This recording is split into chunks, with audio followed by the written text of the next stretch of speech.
Chapter 2857, Black Flame? Your Black Flame. Brute was stunned when he saw Feng. Half-step Tier 5. In the current era where the various superpowers barely had any Tier 4 players under their command, a half-step Tier 5 existence was practically invincible. In fact, one would have difficulty finding a half-step Tier 5 existence even among the Outer Worlds players and NPCs. That's right. I am, Feng said, nodding. So it's Guild Leader Black Flame. Everything before was only a misunderstanding.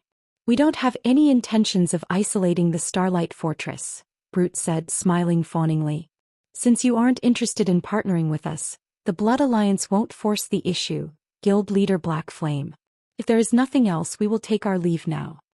As soon as Brute finished speaking, he turned around, planning to leave the Starlight Fortress together with the Blood Alliance's members. He had no intention of staying even a second longer. A misunderstanding? Feng laughed at Brute's words. Guild Leader Brute, you brought over a dozen Tier 4 NPCs and came all the way here to declare that you plan to isolate the Starlight Fortress, yet you're telling me this is a misunderstanding? Since you've already come here, then stay here. After saying so, Feng manifested his mana domain, enveloping a 4,000-yard radius in liquid mana. As soon as Feng unleashed his mana domain, Brute and the others stiffened. Their bodies felt indescribably heavy as if they had sunk into a swamp. The level 160+ Tier 4 NPCs were just barely able to counter this suppression by releasing their own mana domains. However, none of them could manipulate the mana around them. Phythalia was astonished when Feng took action. She never thought that he would do so without a second word. After all, the Blood Alliance's side had more than a dozen Tier 4 NPCs. While these NPCs might not be a match for Feng in a one-on-one fight, if they worked together, they could potentially take on even a Tier 5 existence. Not good. This is world creation. The elderly Tier 4 NPC leading the other NPCs exclaimed, an indescribably grim expression appearing on his face as he stared at Feng. The fact that Feng was at the half-step Tier 5 standard was already plenty frightening. That, combined with his control over mana being at the world creation standard, meant he could fight Tier 5 existences already. In front of such an expert, even a group of Tier 4 individuals would be insignificant. What made Tier 4 individuals much more powerful than Tier 3 individuals was their ability to strengthen their abilities using the ambient mana. However, individuals who had reached the world creation standard could create a miniature world with their mana domain. All the mana within the domain would operate by rules favorable to the user and disadvantageous to hostile forces. Unless one had similarly reached the world creation standard, manipulating the ambient mana while standing in a world creation level mana domain would be impossible. One could only rely on the mana in one's body to do battle, essentially losing all the advantages of Tier 4. World creation was something Feng achieved after his concentration had reached the Tier 5 standard. To be precise, he had first reached the Grandmaster Magician's standard after his concentration had reached the Tier 5 standard. Then his mana domain had automatically transformed into a miniature world. He didn't even have to transform it consciously. Run! Brute shouted in a panic. Run! With your abilities. Feng unsheathed the Abyssal Blade and activated Darkness Bind. After getting upgraded to Tier 4, Darkness Bind's range had improved tremendously. The next moment, pitch-black chains emerged from the void within a 500-yard radius and instantly constrained the Blood Alliance members' movements. The chains not only prevented the use of skills and spells but also drastically reduced their target's mobility. Feng appeared before the Blood Alliance members and brandished the Light of Two Worlds. Tier 4 Legacy Skill Formless Blade. Swords Transmigration. 13 sword lights shot at the chests of Brute and the others, so fast that barely any of them managed to react to the attacks in time. Of the Blood Alliance players, only Brute, who had broken through the 100% threshold of his mana body, managed to activate a Tier 4 defensive spell in time. Even so, the Tier 4 barrier he summoned shattered after receiving Feng's attack. As for the other Tier 4 players, none of them survived the attack. Even a Tier 4 shield warrior died on the spot. The Tier 4 NPCs fared a little better than the players. Because of their significant advantage in levels and equipment, they all managed to activate a Tier 4 defensive skill or spell in time and block the attacks directed at them. Even so, having used up one of their life-saving measures, these NPCs wouldn't be able to reuse these skills and spells within a short time. However, Feng had no intention of giving the Blood Alliance's members any room to catch a breather. After completing his first attack, he promptly activated Blade Domain and executed Swords Transmigration once more. Under Feng's control, the 7 magic swords exhibited power at the Tier 5 standard. Brute and the Tier 4 NPCs were cornered and had no choice but to work together to cope with Feng's attacks. Despite not holding anything back, they were still forced to use their life-saving measures one after another. For a time, explosions and spatial tears roiled the entrance of the Starlight Fortress. After these noises continued for around 30 seconds, Brute and the Blood Alliance's Tier 4 NPCs all turned into ashes, becoming deader than dead. They died just like that? So, this is Black Flame's strength? Amazing. Isn't he basically a Tier 5 now? The spectators gaped in shock when they saw the Blood Alliance's people annihilated, unable to get their minds around this situation for a long time. After all, Brute was a domain realm expert. If he worked together with more than a dozen Tier 4 NPCs, they could probably raid even Tier 5 legendary monsters. However, in front of Feng, these powerful individuals were like children. Throughout the fight, they could only defend themselves. They didn't have any leeway to retaliate or even heal themselves. Anyone who slipped up on their defense for even a moment got killed instantly. At this time, let alone the spectating crowd, even Phythalia was flabbergasted by this situation. She never thought that a person's combat power could achieve such frightening heights after reaching the half-step Tier 5 and world creation standards. With such combat power, Feng could probably go up against a true Tier 5 existence. Meanwhile, after killing the Blood Alliance's members, Feng didn't hesitate to pocket the items they dropped. Simultaneously, he marveled at the excellence of the items they dropped. Just the epic weapons and equipment he obtained numbered more than 10. Moreover, every one of them could be used up to level 150. After collecting his loot, Feng went to Phythalia's group and said gratefully, "Thank you for helping out with the Starlight Fortress's troubles throughout this period. If not for you all maintaining the fortress, it would have most likely become a mess long ago." From the Blood Alliance's movements, he could tell that many powers on the Western continent already had their sights set on the Starlight Fortress. The threat of the Divine Dragon was no longer sufficient to ensure the Starlight Fortress's development. After all, so long as these powers isolated the Starlight Fortress and prevented other players from visiting it, they could easily stifle the fortress's development. You exaggerate, Guild Leader Black Flame. However, you dealt a heavy blow to the Blood Alliance. The Alliance is unlikely to take this lying down, Phythalia said.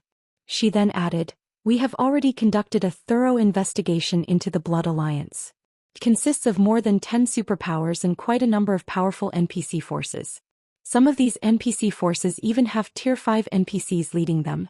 This is why even the Outer World invaders are just barely able to suppress the Blood Alliance and not defeat it outright. With Feng's strength, offending superpowers wouldn't be a problem. However, it was a different story for NPC forces. Now that NPCs were no longer restricted by the system, so long as there were sufficient benefits to be had, they would be more than willing to take action against players. If a Tier 5 NPC were to attack the Starlight Fortress, even if the fortress could remain standing, it would still be a nightmare for the fortress. Relax. Even if a Tier 5 does come, they can do nothing, Feng said, chuckling nonchalantly. If it were before he had challenged the trial, he would indeed hesitate to clash with the Blood Alliance. However, he now had the ability to contend against Tier 5 existences. Not to mention the Starlight Fortress even had Auerbeck guarding it.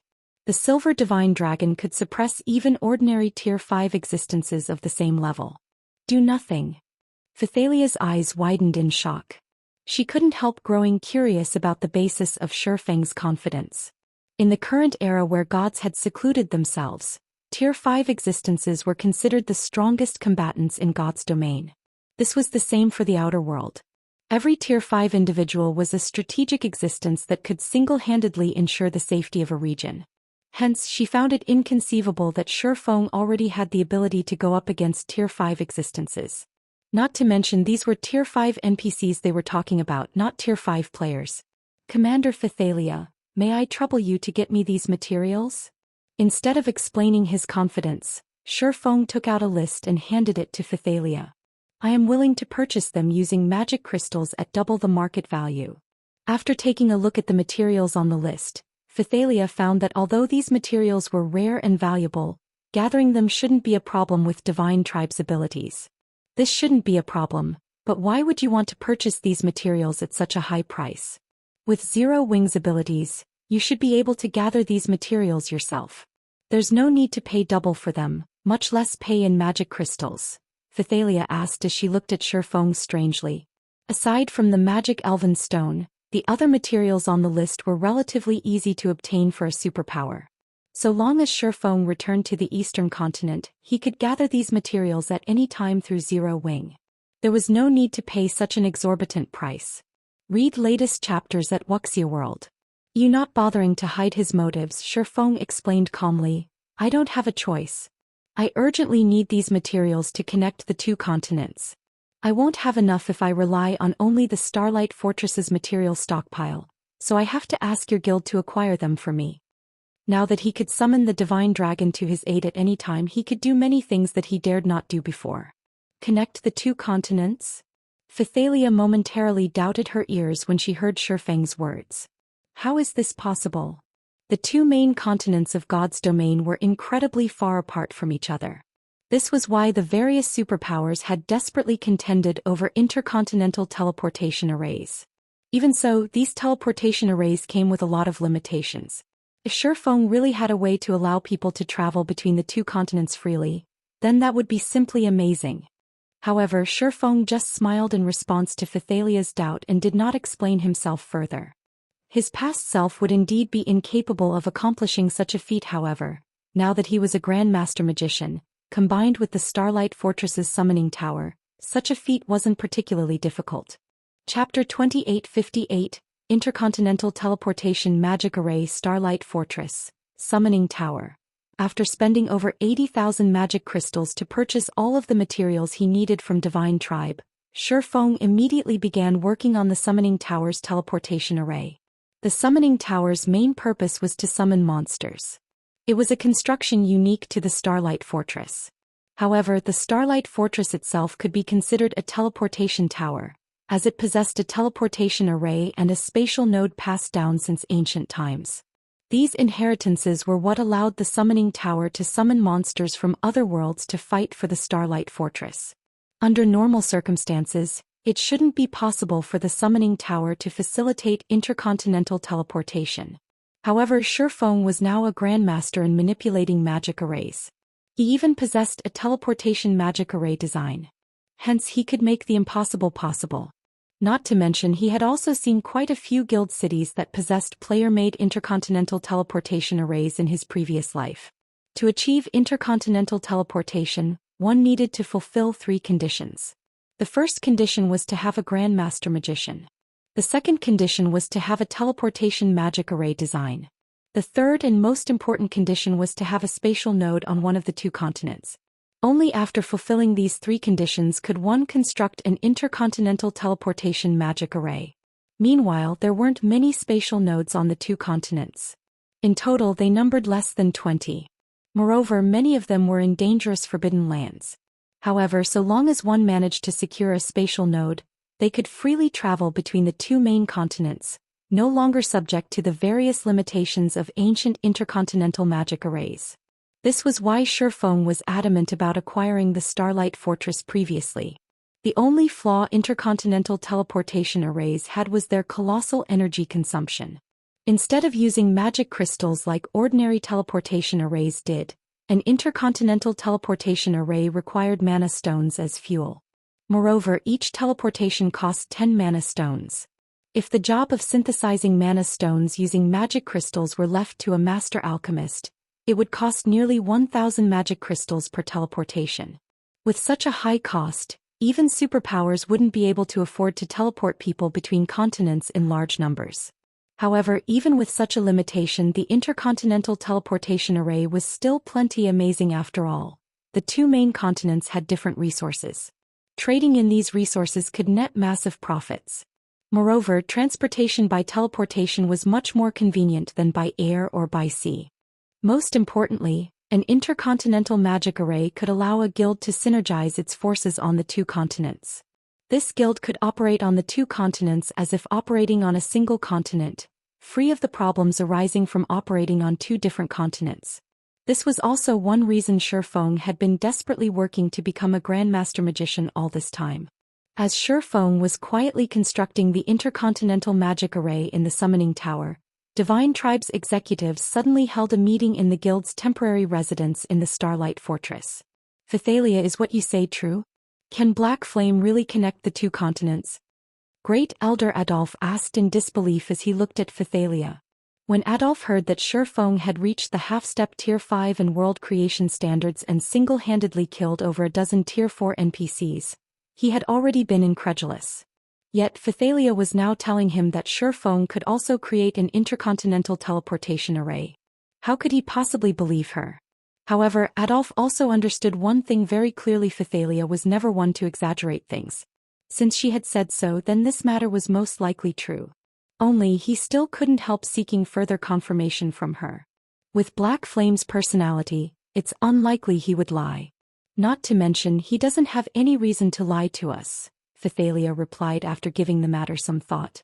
After all, even if he can't connect the two continents with the strength and potential he has displayed and the Starlight Fortress's support, should Zero Wing fall on the eastern continent, it can easily rise again on the western continent.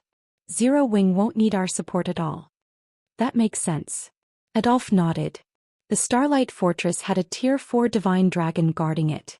Unless a Tier 6 god or a group of Tier 5 existences attacked the fortress, nothing could threaten the fortress. Not to mention Feng was already highly likely to get promoted to Tier 5.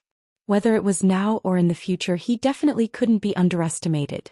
The reason I called everyone here is to recommend that we deepen our partnership with Zero Wing, Phythalia said as she took out a set of documents detailing the Eastern Continent situation. After sending a copy to everyone present, she continued, "This is the latest report on the Eastern Continent's state of affairs. Several more superpowers have come from the outer world recently. Although there shouldn't be any large-scale battles occurring between the outer world invaders and the Eastern Continent's natives, friction between the two sides will definitely occur one way or another. Meanwhile, Zero Wing's resources are extraordinary. A battle between Zero Wing and the outer world invaders is inevitable. Hence, I propose that we have some of the guild's Tier 4s head to the Eastern Continent to support Zero Wing. This way, Divine Tribe will have some initiative in future partnerships with Zero Wing." When Phythalia finished speaking, everyone present promptly nodded in agreement. Before today, they had merely treated Zero Wing as an ordinary superpower and did not put much thought into their partnership with the guild. However, after today's incident, they could no longer afford to do so.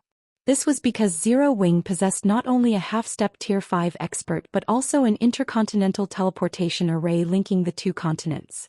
Once word of this teleportation array got out, the Starlight Fortress would undoubtedly become the Western Continent's focal point. At that time, the Starlight Fortress's income would definitely multiply by tenfold or more. If Divine Tribe could get a cut of this pie, it would be of significant help to the guild. With Divine Tribe's foundations, the resources from the Starlight Fortress might even allow it to rival the 5 great super guilds. I don't see any problem with this. Looking at Phythalia, Adolf pondered for a moment before saying, "Since we are going to help Zero Wing on the Eastern Continent, Phythalia, take McCaffrey and Crimson with you. The two of them should be able to help Zero Wing solve many problems." "Thank you, Great Elder." Phythalia was overjoyed when she heard Adolf's words. McCaffrey and Crimson, which were top combatants of Divine Tribe. The two of them possessed fragmented legendary items and were fully geared in epic weapons and equipment. Most importantly, both had broken through the 100% threshold of their mana bodies. Crimson, which in particular had even reached the 105% completion rate. Adolf aside, the completion rate of Crimson Witch's mana body was the highest in Divine Tribe. If not for Phythalia owning a fragmented legendary weapon, she wouldn't be a match for Crimson Witch. I'll contact the two of them in a moment. As for everything else, I'll leave it up to you, Adolf said, nodding. Originally, Adolf had other plans for McCaffrey and Crimson Witch.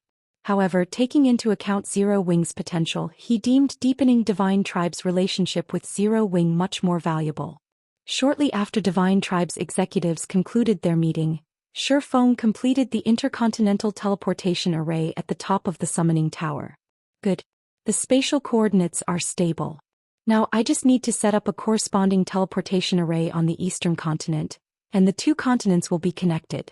Feng nodded in satisfaction as he looked at the Intercontinental Teleportation Array before him. This intercontinental magic array was definitely his best creation since he began playing God's Domain. Not only did constructing this magic array require a lot of knowledge and understanding of the various elements of mana, but he also had to convert a Master Teleportation Magic Array into a Grandmaster Teleportation Magic Array. The difficulty of such a feat was simply extraordinary. Feng suddenly received a call soon after completing the Intercontinental Teleportation Array. Guild Leader Black Flame, I have already arranged the matter you asked before, Phythalia said as she looked at Feng through the video chat. Smiling, she continued, you can head over to the eastern continent together with us at any time. If it's the Intercontinental Teleportation Array in the Hell Forest City Secret Land, we should be able to reach the eastern continent in less than 2 days. Together. Surprised by Phythalia's words, Feng asked, you plan on heading to the eastern continent as well, Commander Phythalia? From what he understood, Divine Tribe had never shown any interest in the eastern continent. The guild had always focused on the western continent. Not to mention the current eastern continent was an incredibly dangerous place. Most importantly, Divine Tribe had to pay a huge price to send people to the eastern continent. The superpowers controlling ancient intercontinental teleportation arrays normally charged around 8,000 magic crystals and various precious materials per person when facilitating travel between the two continents. Moreover, this was still considered a friendship price. Even for a superpower, having many people travel between the two continents would still be a considerable expenditure. In response to Feng's question, Phythalia nodded and smiled. Our guild has some matters to deal with on the eastern continent. I'm afraid we will have to trouble you at that time, Guild Leader Black Flame. You're being too polite, Commander Phythalia. Your guild has helped me plenty on the western continent, Feng said, chuckling. If you encounter any trouble on the eastern continent, feel free to look for me. Read latest chapters at Wuxia World. Since you've said so, I definitely won't hold back when that time comes, Guild Leader Black Flame, Phythalia said, her smile turning even brighter. Naturally. Feng nodded. Besides Divine Tribe's status on the western continent, just being able to form friendly relations with Phythalia herself was already well worth his time. After all, there weren't many players capable of reaching Tier 6 in God's Domain. Feng ended his call with Phythalia, then sorted out the Starlight Fortress's income. He collected the 14 million gold and 930,000 magic crystals the fortress earned during this period, and made his way to the fortress's entrance. And after he met up with Phythalia's group of 3, they promptly made their way to the Hell Forest City Secret Land's Intercontinental Teleportation Array. After waiting for more than a day for the teleportation array to activate, Feng transformed into a streak of light and disappeared from the secret land. Chapter 2859, Returning to the Eastern Continent, Demon Mist Valley. What rotten luck. We actually got teleported to a forbidden land. Crimson Witch frowned as she observed the faint red mist surrounding her. Divine Tribe had conducted a thorough investigation into the forbidden lands on both continents. This was because these locations were incredibly dangerous. Current players couldn't visit them. Moreover, players would first have to exit the Forbidden Land before they could teleport out of the map. After players entered level 100+ maps, it was found that these maps possessed plenty of spatial tears and random teleportation points. Any one of these traps had a high chance of teleporting players to dangerous locations like Forbidden Lands. Hence, to reduce the chances of their important combatants dying after getting teleported forcibly to a Forbidden Land, the superpowers investigated the various Forbidden Lands and provided this information to their members. The Demon Mist Valley was one of the better-known Forbidden Lands on the eastern continent. The reason for its fame was the red mist shrouding the map all year round. Anyone who entered this place, even Tier 48, would have their physique and senses heavily suppressed, unable to exert even half of their normal combat power. In addition, the monsters in the Demon Mist Valley possessed incredibly powerful defense and magic resistance. The weakest monster here was a level 130 Great Lord. There were also plenty of mythic monsters and even superior mythic monsters. Even Tier 4 experts would have a very low chance of survival if they got sent to this forbidden land unprepared. Hence, the various superpowers had placed particularly great importance on the Demon Mist Valley. Our luck isn't all that bad. At least we didn't get sent to the central region. We're only at the boundary between the inner and outer regions, McCaffrey, the Silver Lion Legion's vice commander, said after checking his map. Pointing at the valley in the forest in front, he continued, "We should reach the outer region in 3 hours if we head in that direction." The Demon Mist Valley did not just prevent teleportation, but its red mist also prevented Tier 4 players from flying. In fact, even flying mounts could only walk here. Guild leader Black Flame, let us hurry out of here. We'll get surrounded by monsters if we stay for too long. At that time, leaving the Demon Mist Valley will become even more troublesome, Phythalia suggested as she looked at Feng. Although the red mist heavily suppressed players' perception, the monsters inside the Demon Mist Valley were unaffected. Hence, monsters would almost always notice players before players detected them. In addition, now that monsters in God's domain had gained self-awareness and greater intelligence, they would almost always ambush players in packs. Not to mention their group was currently in the Demon Mist Valley's inner region. According to Divine Tribe's research, the chances of a superior mythic monster appearing here was quite high. Quite a number of mythic monsters also roamed the area. If their group caused a huge commotion, it could easily attract a pack of mythic monsters. Even for Tier 4 players like themselves, fighting multiple mythic monsters was very dangerous. Sure. Feng nodded. After arriving in the Demon Mist Valley, he had already spread his senses. Despite his perception getting suppressed to just a 2,000-yard radius, he still managed to discover 2 mythic monsters and more than 30 level 140+ Grand Lords. It would indeed be very troublesome if their small group had to fight against all these monsters. Following this, the group of 4 made their way into the valley under Feng's lead. Now that Feng's concentration had reached the Tier 5 standard and his control over mana had achieved world creation, even after walking through the valley for over an hour, the 4 did not come across a single battle. This situation confused Phythalia and the others, and they could only assume that an army of players had cleared this valley recently. However, as the group approached the outer region, the density of the monsters in the area also increased. Although Feng had a perception range of 2,000 yards, he still had greater difficulty finding a safe route to travel. Players? Suddenly, Feng detected strong mana fluctuations coming from a forest some distance ahead, indicating a battle taking place there. After advancing a little more, the group even began hearing sounds of battle. Shortly after hearing the noise, the group saw a level 145 superior mythic ranked 4-winged feathered dragon rising from the forest 1,000 yards away. The feathered dragon then used a breath attack, turning the forest within a 500-yard radius into ash.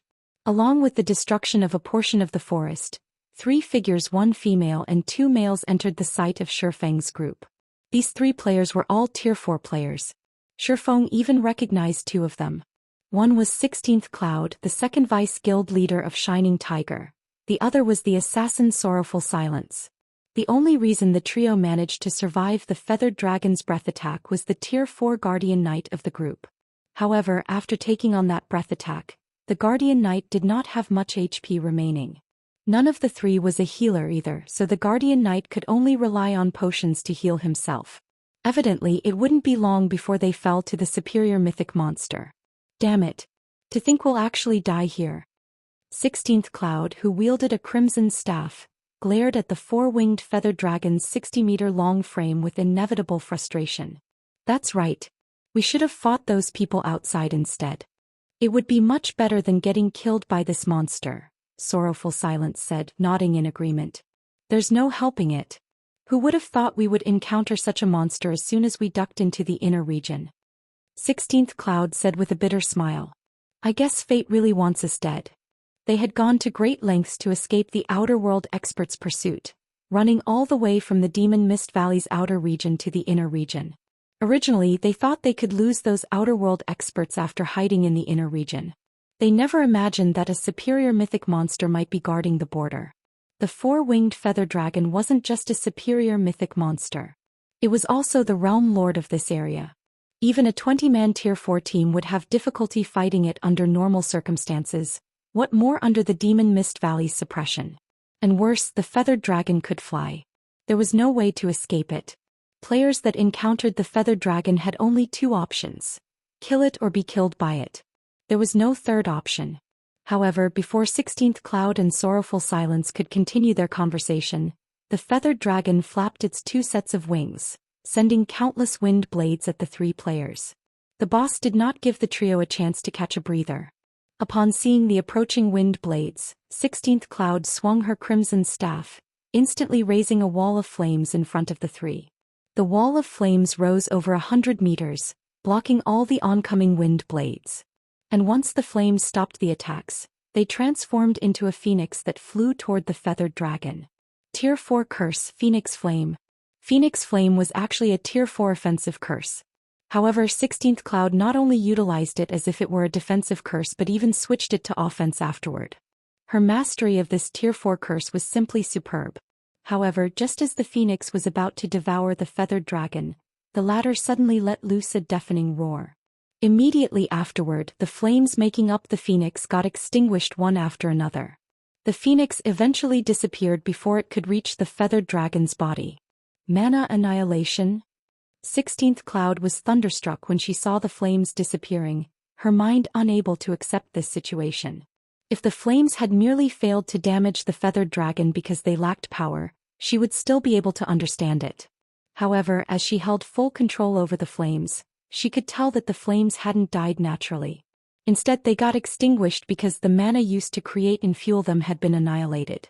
How can a boss hold such a skill? This is cheating. Sorrowful Silence fell into despair as he looked at the feathered dragon. Although he didn't know the exact details of the situation because he wasn't the creator of those flames, he could tell that those flames had died due to mana annihilation. In other words, all spells would be a joke in front of the feathered dragon. Moreover, as an inferior dragon, the four-winged feathered dragon possessed incredible defense. If magical attacks were ineffective against it, it would be a nigh-invincible existence.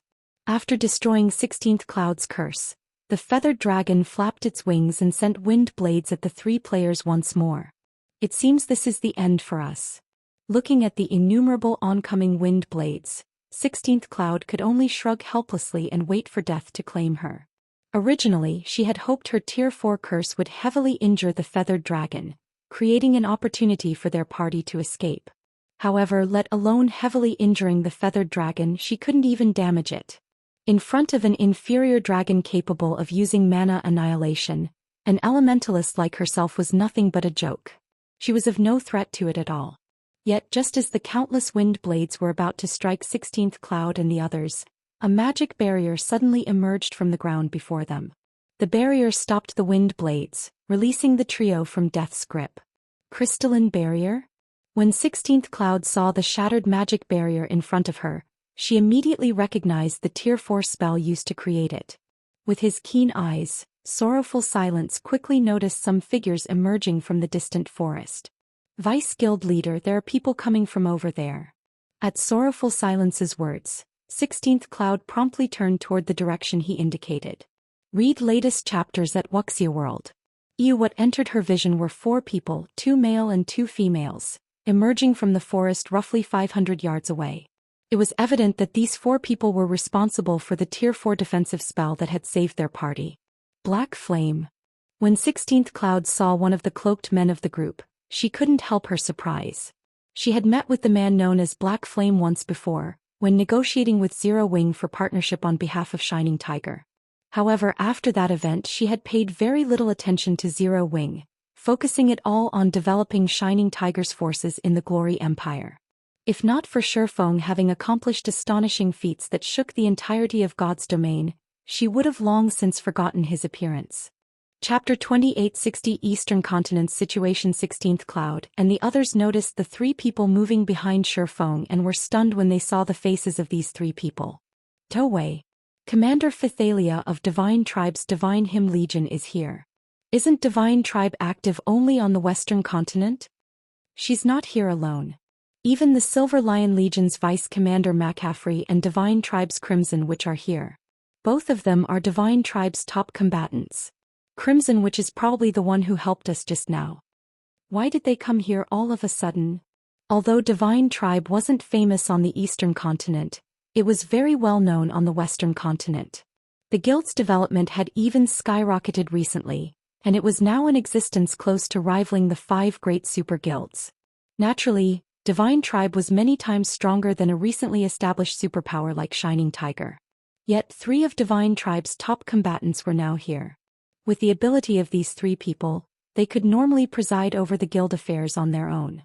Having the 3 of them together was akin to Divine Tribe having its trump card legion stroll down the street of a city.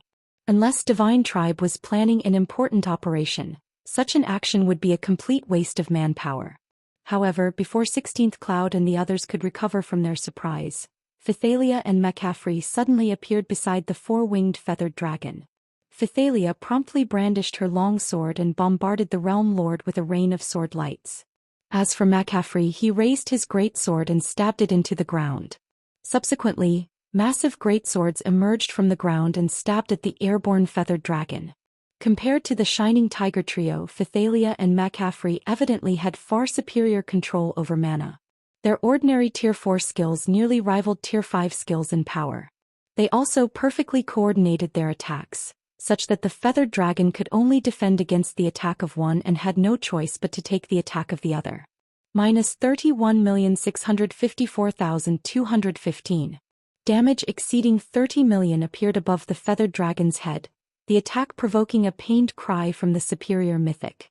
Although this amount of damage was nothing compared to the feathered dragon's nearly 20 billion HP, 16th Cloud and the others couldn't even damage the Realm Lord. And how strong? So these are Divine Tribe's top combatants? 16th Cloud was astonished when she saw the combat prowess Phythalia and McCaffrey displayed. Although 16th Cloud recognized that she still couldn't rank at the very top of God's domain in terms of combat power, she was still a domain realm Tier 4 expert. She was also fully equipped with epic equipment. Yet compared to Phythalia and McCaffrey, she still had a long way to go before reaching the top of God's domain. However, before Shining Tiger's trio could overcome their shock from Phythalia and McCaffrey's display of power, an overbearing sword light suddenly cut through space and sliced off one of the feathered dragon's claws. The attack wrenched an agonized shriek from the feathered dragon, and its HP instantly plunged by more than 100 million.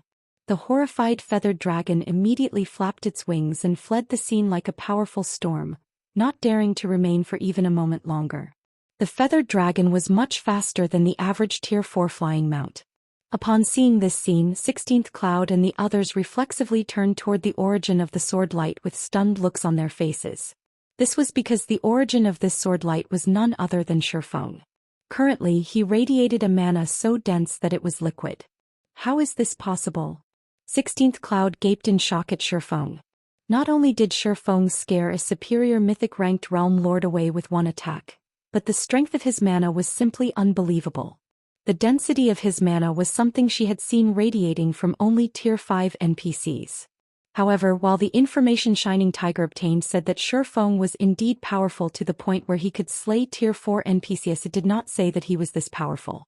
The attack Feng had used to scare the feathered dragon away wasn't a skill because the attack did not create any mana fluctuations whatsoever. It was an ordinary attack executed with a combat technique. Meanwhile, seeing the feathered dragon fly away left Feng feeling a little frustrated. How unfortunate. The demon Mist Valley's restraint prevented even him from flying. Hence, if a flying monster fled from him, he had no way of catching up. Not to mention, the 4-winged feathered dragon was even a Realm Lord. This was why players had an incredibly difficult time killing mythic monsters or above in Forbidden Lands that prevented flight. After all, the majority of the mythic monsters in Forbidden Lands could fly. Unless players prepared an ambush beforehand, they could, at most, repel mythic monsters but not kill them. Are you 3 all right? After seeing the feathered dragon flying into the distance, Feng approached 16th Cloud's group and asked curiously, "This isn't a place ordinary Tier 4s can visit. Why did you come here?" Unlike the Ruin Mountain Range, which was a forbidden land only for humans, the Demon Mist Valley was a forbidden land for all life, much more dangerous than the Ruin Mountain Range. Tier 4 players traveling alone or in a small group could only explore the valley's outer region at most. Normally, if players wished to enter the Demon Mist Valley's inner region, They needed a team of 20 Tier 4 players at the very least. Meanwhile, 16th Cloud's group only had 3 people. Entering the valley's inner region was a death sentence for them. You misunderstand us, Guild Leader Black Flame. If possible, we wouldn't have chosen to enter this place either, 16th Cloud replied with a bitter smile. The 3 of us entered this place because we had no other choice. Otherwise, the Outer World Tier 4 experts chasing us would have long since killed us. She was both Shining Tiger's second vice guild leader and a Tier 4 domain realm expert. If it were a month ago, nobody would believe her if she told them that other players were hunting her and had even driven her into a desperate situation. In fact, if 16th Cloud had come across such a situation, she definitely wouldn't tell anyone about it. Now, however, 16th Cloud did not mind revealing this matter to an outsider at all. She also didn't find it damaging to her self-esteem. On the contrary, she even felt proud about the situation. The 3 of you were actually cornered? Is the Eastern Continent situation that bad? Feng was surprised by 16th Cloud's words. In his previous life, Tier 4 experts remained existences that could not be underestimated, even 10 years after God's Domain's launch. Even superpowers with Tier 5 and Tier 6 experts wouldn't have an easy time targeting and hunting down Tier 4 experts keen on escaping after all. There were simply far too few experts in God's Domain capable of getting promoted to Tier 4, and the bare minimum requirement for players to participate in a hunt for Tier 4 players was to be Tier 4 themselves. Otherwise, they wouldn't be able to catch up with and surround the targeted Tier 4 player at all. And while Tier 5 and Tier 6 experts were indeed capable of overpowering Tier 4 experts in a head-on fight, they had to track down their target first before they could do anything. Hence, even for the various superpowers, hunting down Tier 4 experts was a headache. Yet 16th Cloud's group of 3 Tier 4 experts was actually getting hunted. This told Feng that the Eastern Continent was in far direr straits than what Divine Tribe's report described. Guild Leader Black Flame, you must have been away from the Eastern Continent during this period, right? 16th Cloud wasn't particularly surprised by Feng's question. Without withholding any information, she replied, a few days ago, another 10 or so Outer World superpowers arrived on the Eastern Continent. One of these superpowers is incredibly strong, probably on the level of the 5 great super guilds. This superpower has many Tier 4s as well as Tier 3 experts that exhibit combat power at the Tier 4 standard. Because of this superpower's appearance, the originally stable situation on the Eastern Continent changed instantly. Previously, the Tier 4 experts of the Eastern Continent's superpowers could still roam the Demon Mist Valley's outer region. Now, however, let alone grinding peacefully in the outer region, we'd be fortunate not to get hunted by those Outer World experts. Previously, there had indeed been a huge difference between the Eastern Continent's superpowers and the Outer World's superpowers. However, it wasn't as if the Eastern Continent's superpowers were utterly helpless to fight back. After all, even in the Outer World, reaching Tier 4 wasn't easy. As a result, the Outer World's superpowers did not have many Tier 4 players under their command either. However, after that superpower showed up, the Outer World's forces suddenly gained a slew of Tier 4 combatants. This instantly shattered the balance between the two sides and placed native Tier 4 experts like herself at an absolute disadvantage. Almost all of the Eastern Continent's resource-rich maps had already become the backyard of those Outer World players, and trying to level up in these maps was now a monumental challenge for native players. I see. No wonder you ran all the way here. Feng finally understood the situation. There were many ways in God's Domain to allow Tier 3 experts to possess Tier 4 combat power. Besides Tier 3 mana set equipment, combat arrays were more than capable of doing the job. However, combat arrays were incredibly rare and producing them was also extremely troublesome. This was especially true when it came to the materials required. Nevertheless, so long as one managed to manufacture combat arrays capable of granting Tier 3 players Tier 4 combat power, one would be more than capable of dealing with Tier 4 players. After all, the precondition for Tier 4 players' invulnerability to Zerg tactics was that their opponents were Tier 3 combatants or weaker. If a Tier 4 player had to go up against a group of Tier 4 players, even a Tier 4 Apex expert would be pushed to the brink of death very quickly. Guild Leader Black Flame, if you plan on leaving the Demon Mist Valley, I'd advise you to wait here for the time being. We entered this place just recently, so those Outer World experts are probably still hanging around the outer region, 16th Cloud said. Although those Tier 3 experts with Tier 4 combat power are strong, their resistance to the foreign energy in the environment is still at the Tier 3 standard, so they can't stay in a forbidden land for too long. Judging by Feng's reactions, 16th Cloud guessed that the man had not been updated about the Eastern Continent's situation for quite some time now. Although Feng was indeed extraordinarily strong and even had 3 powerful experts following him, his group would most likely still face a bitter battle if it had to go up against a large number of Tier 4 combatants. If the 4 weren't careful, they might even end up losing their lives. At present, the wisest option would be to wait until those Tier 4 combatants had left the Forbidden Land. Thank you for the warning, but that won't be necessary. Feng shook his head in response to 16th Cloud's advice. After voicing his gratitude, he promptly led Phythalia and the others out of the inner region. Read latest chapters at Wuxia World. When Feng's party of 4 had gotten several hundred yards away, sorrowful silence and the Tier 4 Guardian Knight turned to 16th Cloud. What should we do now? Sorrowful silence asked. Do we wait here? Now that the 4-winged feathered dragon had fled this place, they should be safe for some time. We don't have a choice. Let's follow Guild Leader Black Flame, 16th Cloud replied, gritting her teeth. It might be impossible to break out of the encirclement with just the 3 of us, but with the strength of Guild Leader Black Flame's group, we should have a chance. 16th Cloud and the others ran after Feng's group. Chapter 2861 Natives? Demon Mist Valley Outer Region. Due to the red mist shrouding the Demon Mist Valley all year round, the Forbidden Land was very humid, abounding with lush vegetation. Unlike the plants found in the outside world, the plants here seemed self-aware as they constantly moved about slowly.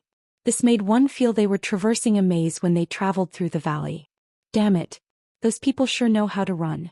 If they'd just tamely let us kill them, we wouldn't have to suffer so much. A level 143, Tier 4 female swordsman grumbled in dissatisfaction.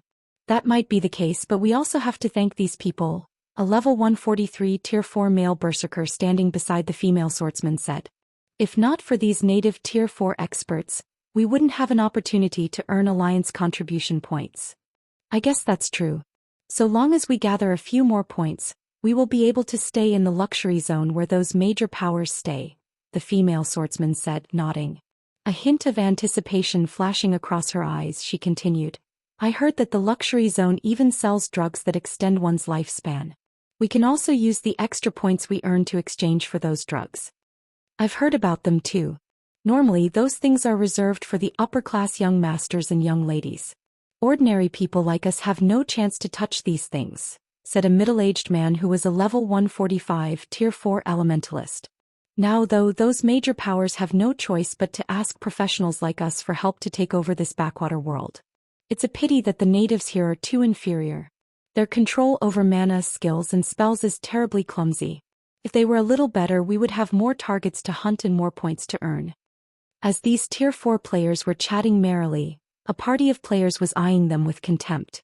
These mercenaries really know how to dream. Do they think they can exchange for those life-extending drugs so easily? Jade Leaf commented as she looked at the bragging Tier 4 experts in disdain. Even our guild has trouble getting our hands on a few bottles, yet they think mercenaries like them can exchange for some? Jade, you can't say that. If we don't provide these people with some benefits, how would we get them to work for us? Awakened Abyss said, smiling. Moreover, thanks to this operation, we also get to exchange for those precious life-extending drugs without limit this time.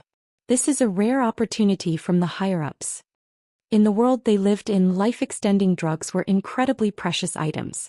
Even children of major families like themselves had great difficulty getting their hands on a bottle. However, they could now use the alliance contribution points they earned from killing native Tier 4 experts to exchange for these drugs, a precious opportunity even for them. After all, who wouldn't want to live a longer life?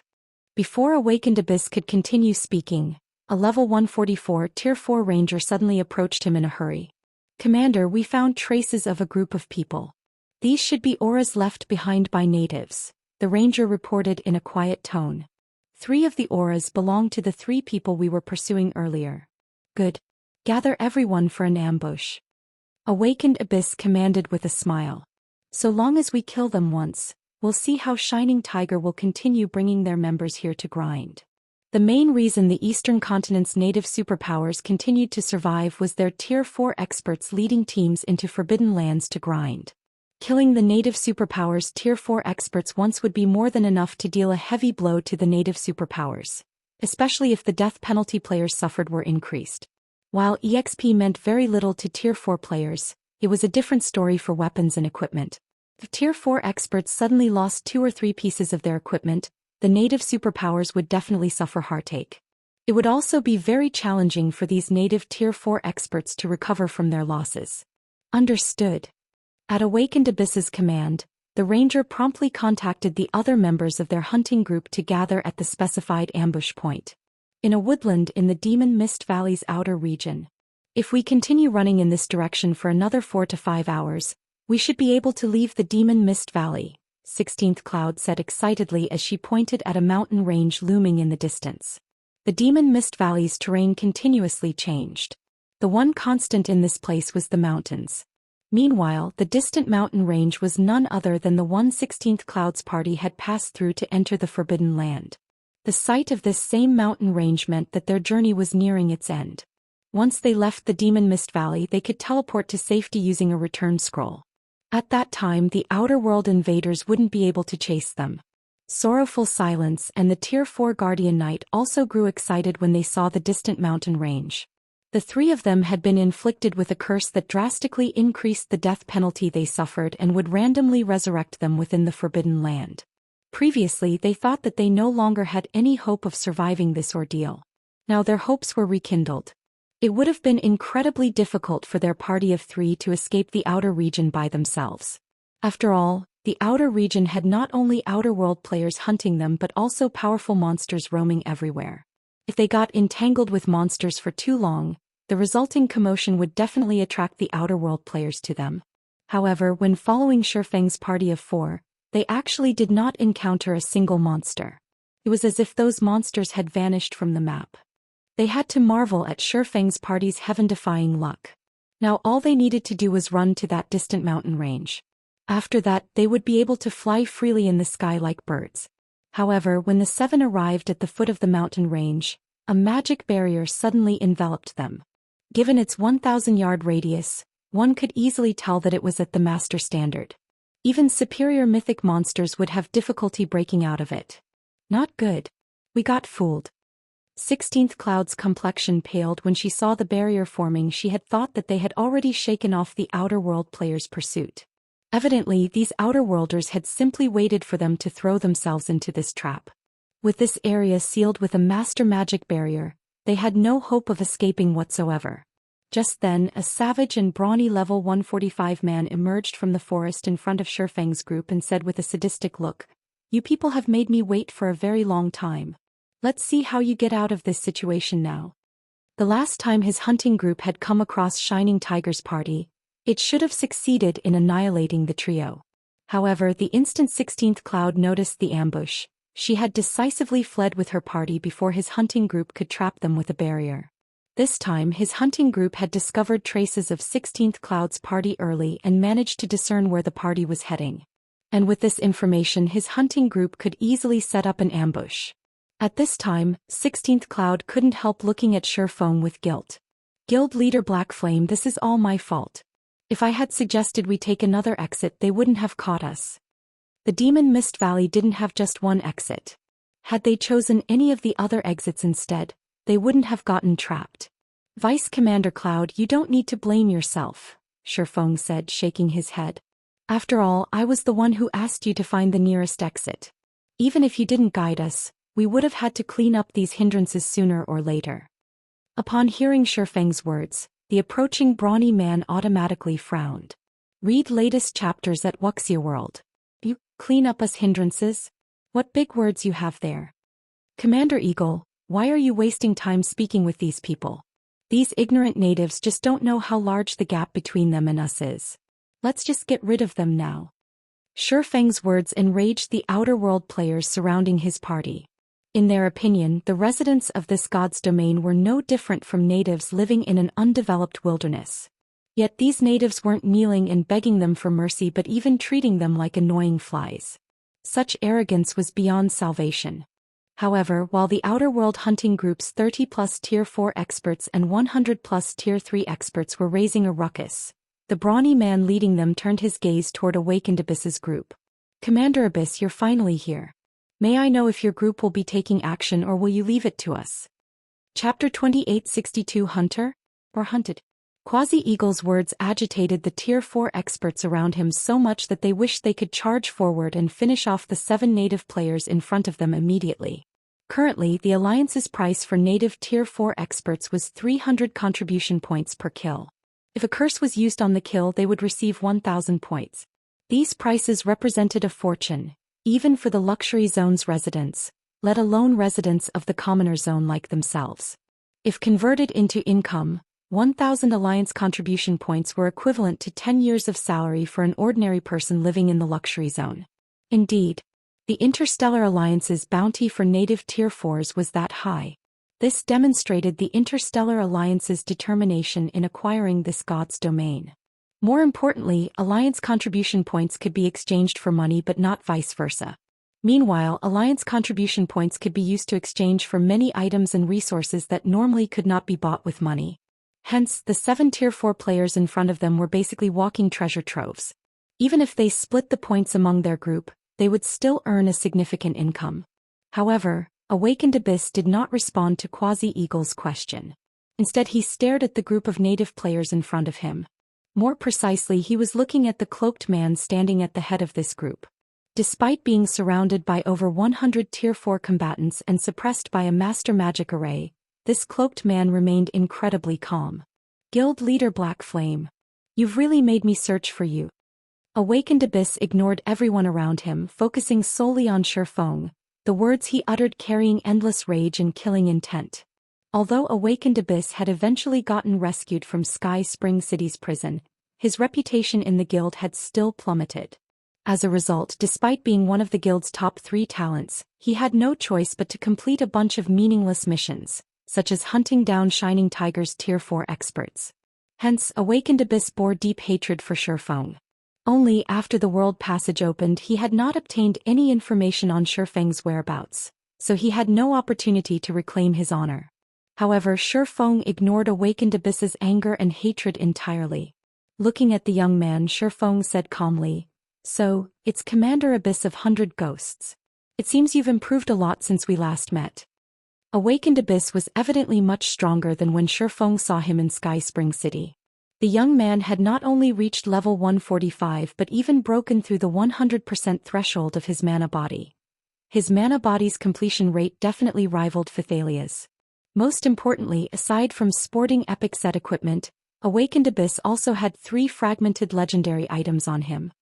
Given that he was at the Domain Realm and had gotten far in the Realms of Truth, the combat power he could display was most likely superior to the average Tier 4 NPCs. "That's right. This is all thanks to you, Guild Leader Black Flame." Awakened Abyss gnashed his teeth at Feng's words. "Since we had the fortune of meeting today, how about we?"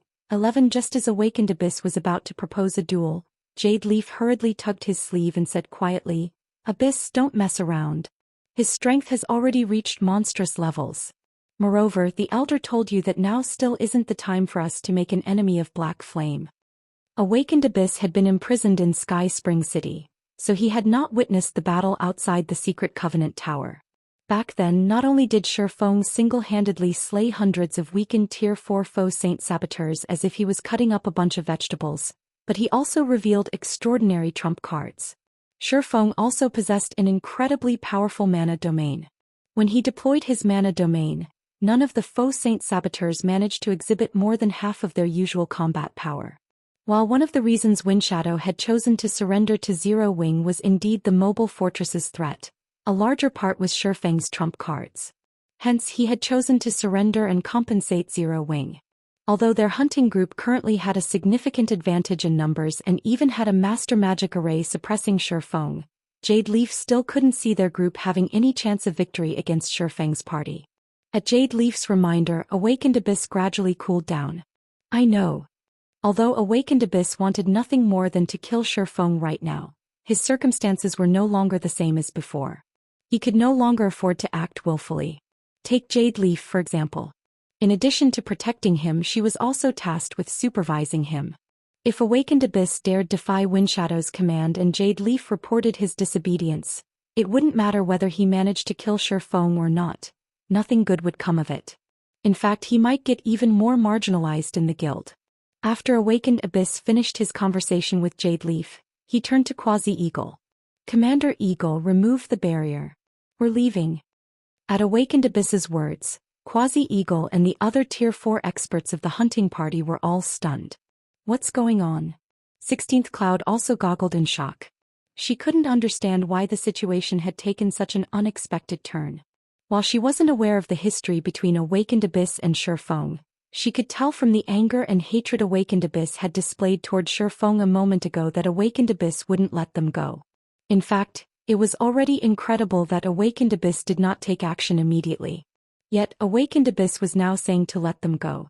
If not for her clearly sensing the resentment Awakened Abyss radiated, she would even suspect that Awakened Abyss had merely been feigning anger before and that he actually had an excellent relationship with Feng.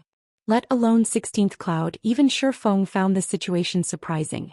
He couldn't help wondering if Awakened Abyss had blown a fuse or two in his brain from his previous outburst and had a slip of the tongue. Commander Abyss, what are you saying?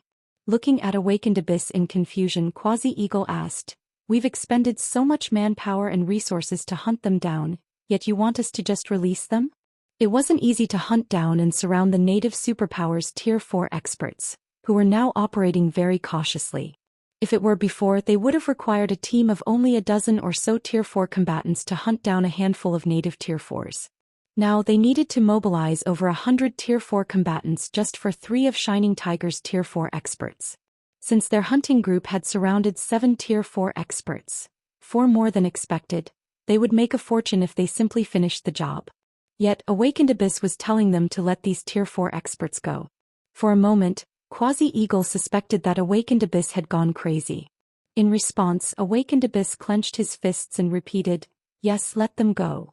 16th Cloud and her 2 guildmates heaved a deep sigh of relief at Awakened Abyss's affirmation. Although they didn't know why such a situation was happening or who exactly Awakened Abyss was, Awakened Abyss appeared to be the leader of this hunting group. And since the leader had spoken, her party should be safe. However, contrary to the Shining Tiger Trio's expectations, Quasi-Eagle, the mercenaries' leader, behaved as if he had not heard Awakened Abyss's command. He didn't call off his subordinates or remove the Master Magic Array. Sorry, but I cannot listen to your words, Commander Abyss. I don't know what kind of relationship you have with this guild leader Black Flame, but I need to take care of my brothers. We went to great lengths to trap these people in a barrier. If we let them go now, my brothers will have nothing to eat. Looking at Awakened Abyss, Quasi-Eagle smiled faintly and said, since you are unwilling to take action, we will do it instead. If you can't bear to watch, you can shut your eyes and stand aside. I promise we won't let your friends suffer and we'll finish the battle quickly. I support you, boss. Commander Abyss, even if you're the leader, you have to ask our weapons first whether we agree with your commands. That's right. Commander Abyss, if you can't bear to attack your friend, just stand aside. The other mercenaries promptly voiced their agreement with Quasi-Eagle. Players like them relied on bounties to make a living. Now that they had found themselves a big catch, there was no way they would let their prey get away. When Awakened Abyss heard these mercenaries' words, he had an urge to puke blood. When did I become friends with Black Flame? Despite his anger at the mercenaries' comments, Awakened Abyss was actually delighted about this situation. In fact, he wished these mercenaries would blow up this situation even further. At that time, even if the higher-ups of his guild wanted to pin the blame on him, they couldn't. Although Awakened Abyss was slightly displeased that he wouldn't get revenge with his own hands, watching Feng get killed wasn't a bad option either. Jade Leaf, on the other hand, frowned at this sight. She never thought that these mercenaries would be so crazy. These mercenaries were treating a monster like Feng as an average Tier 4 expert under the command of the native superpowers. Instead of conducting detailed research on the man, the only thing they had in their minds was money. Jade, you saw it yourself. I tried to let him go, but these people aren't willing to do so. There's nothing I can do about this. Pretending to be angry, Awakened Abyss said, these mercenaries simply aren't treating me like their leader at all. That's why I've been saying that I'm not suited to leading these mercenaries. After this mission, you must talk to Elder Windshadow for me. Forget it. We're leaving. Jade Leaf couldn't be bothered with these mercenaries. The instructions of the guild's higher-ups were simple. They were to avoid making an enemy out of Zero Wing no matter what for the moment. However, since they had no control over these mercenaries, the higher-ups naturally couldn't blame them for negligence if the mercenaries acted on their own. Jade Leaf promptly drew 100 Ghosts' members aside, refusing to participate in this affair. Good. Seeing Jade Leaf moving away, Quasi-Eagle smiled and said, "Brothers, time to work. Make sure not to show too ugly of a scene to our dear Commander Abyss." The other mercenaries present laughed, all of them gazing at Feng's group with ill intentions. Read latest chapters at Wuxia World.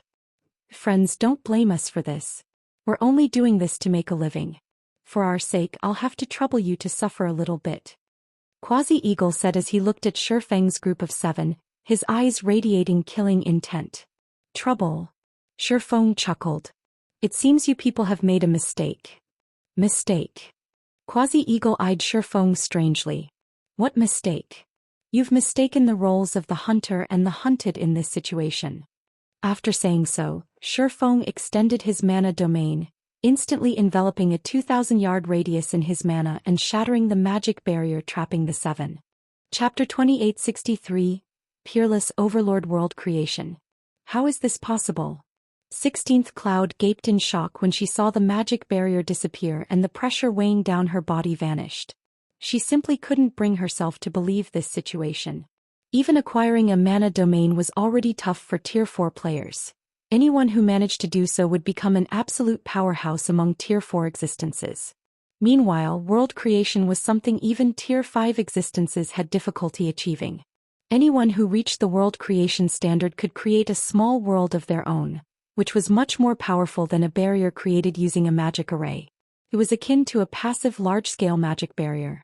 What was even more amazing was that the owner of this small world could isolate enemies from the ambient mana.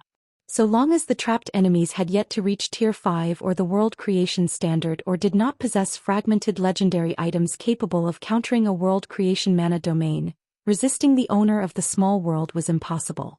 In front of a world creation expert, Tier 4 experts were hardly any different from Tier 2 and Tier 3 players.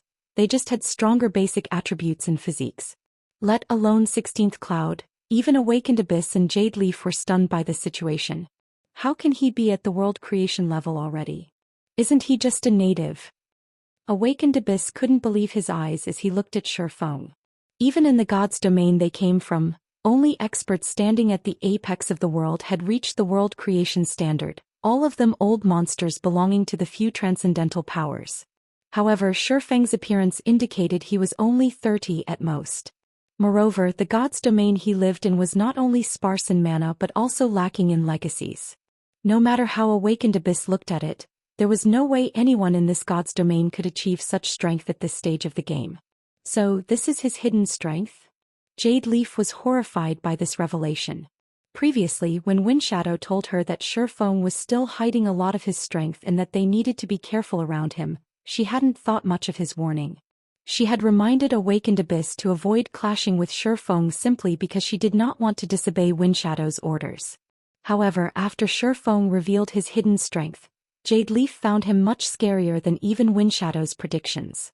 The next moment, before Quasi-Eagle and the other mercenaries could snap out of their daze, Feng's Light of Two Worlds swung toward them. Tier 4 skill Lightning Edge. Countless sword lights descended from the sky, creating a mesmerizing river of light. Quasi-Eagle and the other mercenaries indeed possessed combat power at the Tier 4 standard. Moreover, even the weakest Tier 3 expert among them was at the Refinement Realm standard. However, since they couldn't tap the ambient mana, none of the defensive maneuvers and life-saving skills they used could withstand Feng's attack. As a result, apart from Quasi-Eagle and a Tier 4 Elementalist, both of whom had broken through the 100% threshold of their mana bodies, everyone else lost their lives to the sword lights. When the River of Light disappeared, a ravine dozens of meters deep and nearly 1,000 meters long had formed in the forested region, with weapons and equipment strewn inside it. How is this possible? Quasi-Eagle, who had survived thanks to a Tier 4 defensive skill, was stupefied when he saw most of his team of more than 100 Tier 4 combatants wiped out. When he and the surviving Elementalist looked at Feng again, They shuddered involuntarily, horror swamping their hearts. The two of them finally understood that what Feng had said earlier was true. From start to end their team had merely been a bunch of clowns. They arrogantly thought of Feng's group as sheep for the slaughter, not knowing that they themselves were the actual sheep. World creation. No wonder Awakened Abyss conceded without hesitation. Quasi-Eagle smiled bitterly as he looked at Feng. The loss of levels was a small matter for Tier 4 players like them. However, the loss of weapons and equipment wasn't something that they could recover from easily. "Boss, what should we do?" The level 144 Tier 4 male elementalist asked Quasi-Eagle in a panic. "There's no way we can get away from him inside this small world. We also can't fly inside the Demon Mist Valley." Once a world creation expert unleashed their mana domain, escape was impossible, especially for players like themselves. At the elementalist's question, Quasi-Eagle gritted his teeth and said to Feng, "Friend, my brother and I surrender. We are willing to compensate you with 2 pieces of top-tier epic equipment for each of us. What do you think?" Quasi-Eagle's proposal surprised Awakened Abyss and the other 100 Ghosts members. The commander of the Wild Hunt mercenary group was considered above average among the Tier 4 experts in their god's domain. For him to actually bow down to another was simply unbelievable. Quasi-Eagle was known to be a ruthless person in their god's domain. He had once gone up against a guild all by himself. Despite getting killed more than a dozen times, he still did not give up clashing with the guild. Eventually, the guild in question suffered a major loss in a guild war. And with Quasi-Eagle incessantly targeting the guild's experts, the guild had no choice but to concede and provide all sorts of compensation to Quasi-Eagle to put this feud to rest. This incident had spurred Quasi-Eagle's rise to fame. He had then gone on to establish the present Wild Hunt mercenary group, which had a reputation as a pack of mad dogs in their god's domain. Yet Quasi-Eagle was actually taking the initiative to admit defeat after suffering such a small setback. How could Awakened Abyss and the others not find this situation surprising? Unfortunately, Feng showed no interest whatsoever in Quasi-Eagle's proposal. 3 pieces. We'll pay 3 pieces of epic equipment each. Quasi-Eagle said, gritting his teeth. Even if you kill us, the most we will drop is 2 items each. Top-tier epic equipment is rare even in the present god's domain. This is definitely a worthwhile transaction for you. Normally, Quasi-Eagle wouldn't have minded getting killed. However, he currently had a precious treasure on his person, and it had a certain chance of dropping upon death. It was precisely thanks to this treasure that he had managed to break through his mana body's 100% threshold. Meanwhile, this was only the tip of the iceberg of what this treasure had to offer. Although he didn't know what exactly this treasure was, since it had such an ability, it was definitely more valuable than even fragmented legendary items. He naturally wouldn't dare bet on the chance that it wouldn't drop. Hence he endured the humiliation of surrendering. However, before Quasi-Eagle could finish speaking, Feng had already slashed out with the abyssal blade.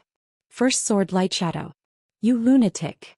When Quasi-Eagle and the elementalists saw the towering greatsword descending toward them, they promptly activated another life-saving skill. The 2 of them then fled in different directions, neither daring to receive the descending greatsword. They could clearly sense the frightening power the illusory greatsword carried. This attack was most likely much stronger than even that of superior mythic monsters. Receiving it would be suicide.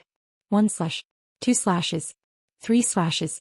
As Quasi-Eagle and the Tier 4 elementalist used up one life-saving skill after another, Feng executed light shadow time and again. After 5 consecutive slashes, Quasi-Eagle and the elementalist finally fell to the illusory greatsword and transformed into ashes, each of them dropping 2 items as they died.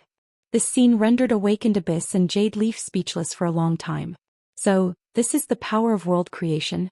16th Cloud similarly found herself at a loss for words when she saw Quasi-Eagle getting killed in just a few moves. Read latest chapters at Wuxia World. Her party of 3 had previously clashed with the mercenary commander. Despite the 3 of them working together to fight him, they were still at a disadvantage. Yet Feng had overwhelmed Quasi-Eagle and another Tier 4 expert, who had also broken through the 100% threshold of his mana body, so much that the 2 couldn't even retaliate. Afterward, Feng collected the loot from Wild Hunt, then glanced at 100 Ghosts' group. Awakened Abyss and the dozen or so Tier 4 experts around him shuddered involuntarily. A few of them even stumbled 2 steps back. Feng turned to 16th Cloud and the others. Let's go. Leaving behind the petrified members of 100 Ghosts, Feng led 16th Cloud and the others straight out of the Demon Mist Valley. Chapter 2864, Astonishing Zero Wing. He's finally gone. Jade Leaf heaved a deep sigh of relief when Feng's group disappeared into the distance. Previously she thought that Feng would take action against them. Although they weren't afraid of getting killed, losing equipment would still impact them to a certain extent. Black Flame. Awakened Abyss glared at the distant sky. Just you wait. I'll get back at you one day. Although Feng was indeed powerful, he wasn't an invincible existence. This was especially true in the War of Worlds. Let alone Tier 4 world creation experts, even Tier 5 NPCs were incapable of stopping their invasion. Otherwise, so many kingdoms on the eastern continent wouldn't have fallen so soon after the War of Worlds began. Now, while it might seem like both sides had reached a balance, they were merely accumulating their strength. Moreover, it wouldn't be long before the next large-scale operation began. Abyss, you'd better not mess around. Black Flame is much scarier than we initially expected. If you disrupt the Alliance's plans, even Elder Windshadow won't be able to protect you, Jade Leaf warned. What we need to do now is notify the Elder about Black Flame as soon as possible. Although a peerless overlord like Feng couldn't affect the overall situation of the war between the two gods' domains, he could still affect the outcome of some war theaters. I know. Awakened Abyss nodded. After this operation, I'll return to headquarters and apply for a trial slot. You'll apply for the trial now? Isn't it too soon? Jade Leaf asked in surprise. The god's domain they came from was different from this god's domain. Their world had plenty of legacies. One of the more valuable legacies 100 Ghosts possessed was an ancient trial, and the entry slots for this trial were generally reserved for the guild's top talents. However, while this ancient trial could provide significant growth to players, it also came with significant risks. Failure would put players' souls into a weakened state for a long period. Moreover, every top talent in the guild had only one opportunity to challenge this trial. If I can improve my strength now, I can earn more contribution points in the upcoming war. So long as I accumulate enough points, I can just exchange for another trial slot. Awakened Abyss had long considered challenging the ancient trial. The Interstellar Alliance was adamant in acquiring the Eastern Continent. Hence, it had offered incredibly lavish rewards to those willing to contribute to this cause. With his status as one of 100 Ghosts' peerless geniuses, acquiring another slot for future use wouldn't be difficult so long as he made enough contributions in the war. See, his only problem was that he needed to achieve world creation in this trial. Previously, Awakened Abyss had only heard rumors regarding the strength of world creation, but he hadn't known exactly how powerful the ability to create a small world was. However, after seeing Feng's battle, he finally understood the power of world creation. This was why he had decided to challenge the trial ahead of time. Arctic Canyon Zero Wing City. Several bright flashes appeared above the teleportation array inside Zero Wing City's teleportation hall as Feng's party of 7 teleported into the city. So this is Zero Wing City? 16th Cloud was astonished when she arrived inside the teleportation hall. What incredibly dense mana. Although she had long since heard rumors that Zero Wing City's mana was extraordinary, she found that the city was even more amazing than the rumors had depicted it to be. Zero Wing City was bustling with people. All sorts of NPC merchants and NPC nobles were walking down the street outside the teleportation hall. She spotted even Tier 4 NPCs wandering the city. If not for her coming to Zero Wing City to sign a partnership contract with Zero Wing on behalf of Shining Tiger, she would have never realized that Zero Wing City was such an amazing place. Phythalia, McCaffrey, and Crimson, which were also shocked by the city.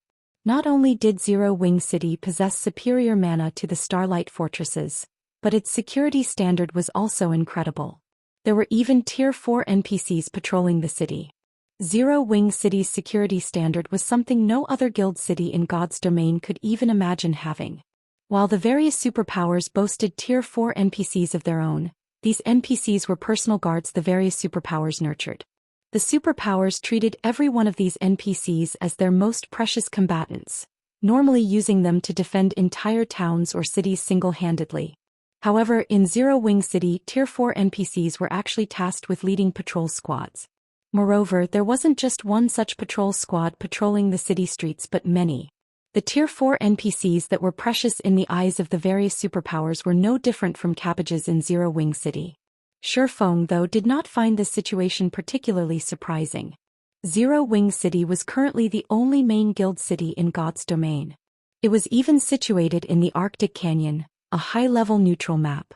The number of Tier 4 NPCs seeking to develop themselves here would naturally be significant. Hence, Zero Wing City could recruit a group of Tier 4 NPCs to serve as soldiers. Not to mention, Zero Wing City's mana environment rivaled that of the ancient God's domain, making the city even more attractive to Tier 4 NPCs. After all, if one wished to develop themselves further, one would need to improve one's understanding of mana. However, Feng had to admit that Zero Wing City had truly made significant progress while he was gone.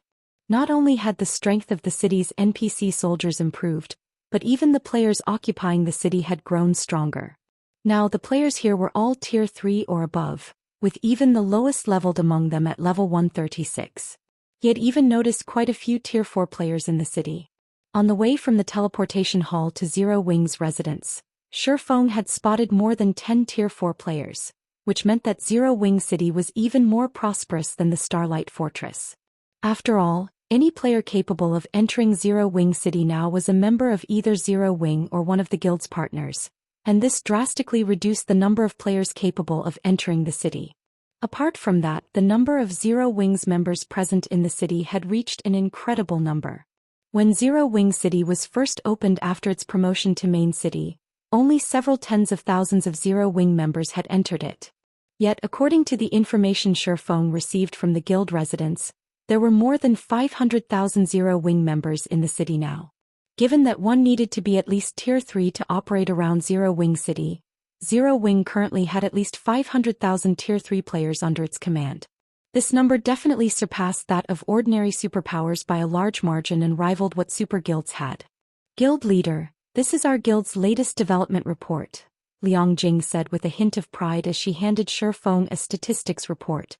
Although a lot of things had occurred on the eastern continent during Feng's absence, because of the mobile fortress and 3 guild cities, Zero Wing managed to hurdle most of these problems. In fact, during the War of Worlds, Zero Wing City had practically become a shelter that all players sought to enter. Many annihilated guilds and wandering adventurer teams had chosen to join Zero Wing, which resulted in Zero Wing's member count skyrocketing. If not for resource limitations, the guild's member count would have most likely doubled by being now. Be amazing. Feng was astounded when he read the numbers on the report. At present, Zero Wing's total Tier 3 member count already exceeded 800,000, more than 500,000 of which were operating in Zero Wing City. The rest were operating in Stone Forest City, Silverwing City, and the Mobile Fortress. However, this still wasn't the most astonishing part. What was more important was that Zero Wing now had 73 Tier 4 players under its command. This number was even higher than what the average super guild had. For a moment, Feng even wondered if he had returned to the wrong guild. After all, super first-rate guilds currently had only a dozen or so Tier 4 players, with stronger ones having 20. Super guilds had only around 30 or 40. Only existences like the 5 great super guilds had over 70 Tier 4 experts. Moreover, according to Liang Jing's report, Zero Wing still had over 40 players stuck inside their respective Tier 4 legacy lands, and half of them were expected to succeed in their promotion. In other words, Zero Wing would soon have over 100 Tier 4 experts under its command. Of course, the main reason Zero Wing could produce such frightening numbers was Zero Wing City's environment. The environment here allowed players to continuously improve their knowledge of and control over mana. Looking at Feng's surprised expression, Liang Jing suggested, "Guild leader, several more Outer World superpowers arrived on the Eastern Continent recently, and some of the Eastern Continent's superpowers got annihilated as a consequence. I think we should absorb the Tier 3 and Tier 4 players of these fallen superpowers. Since our income of resources has reached a bottleneck and we can support only so many guild members with what we currently have, I wish to open Zero Wing City further. With the city's advantages, we can easily acquire even more resources. Then we can recruit more experts into Zero Wing." Feng nodded in agreement with Liang Jing's suggestion. The War of Worlds was indeed a scary event, but it was also a good opportunity for development. This was because the moment the world passage opened, the players of the two gods' domains were enemies.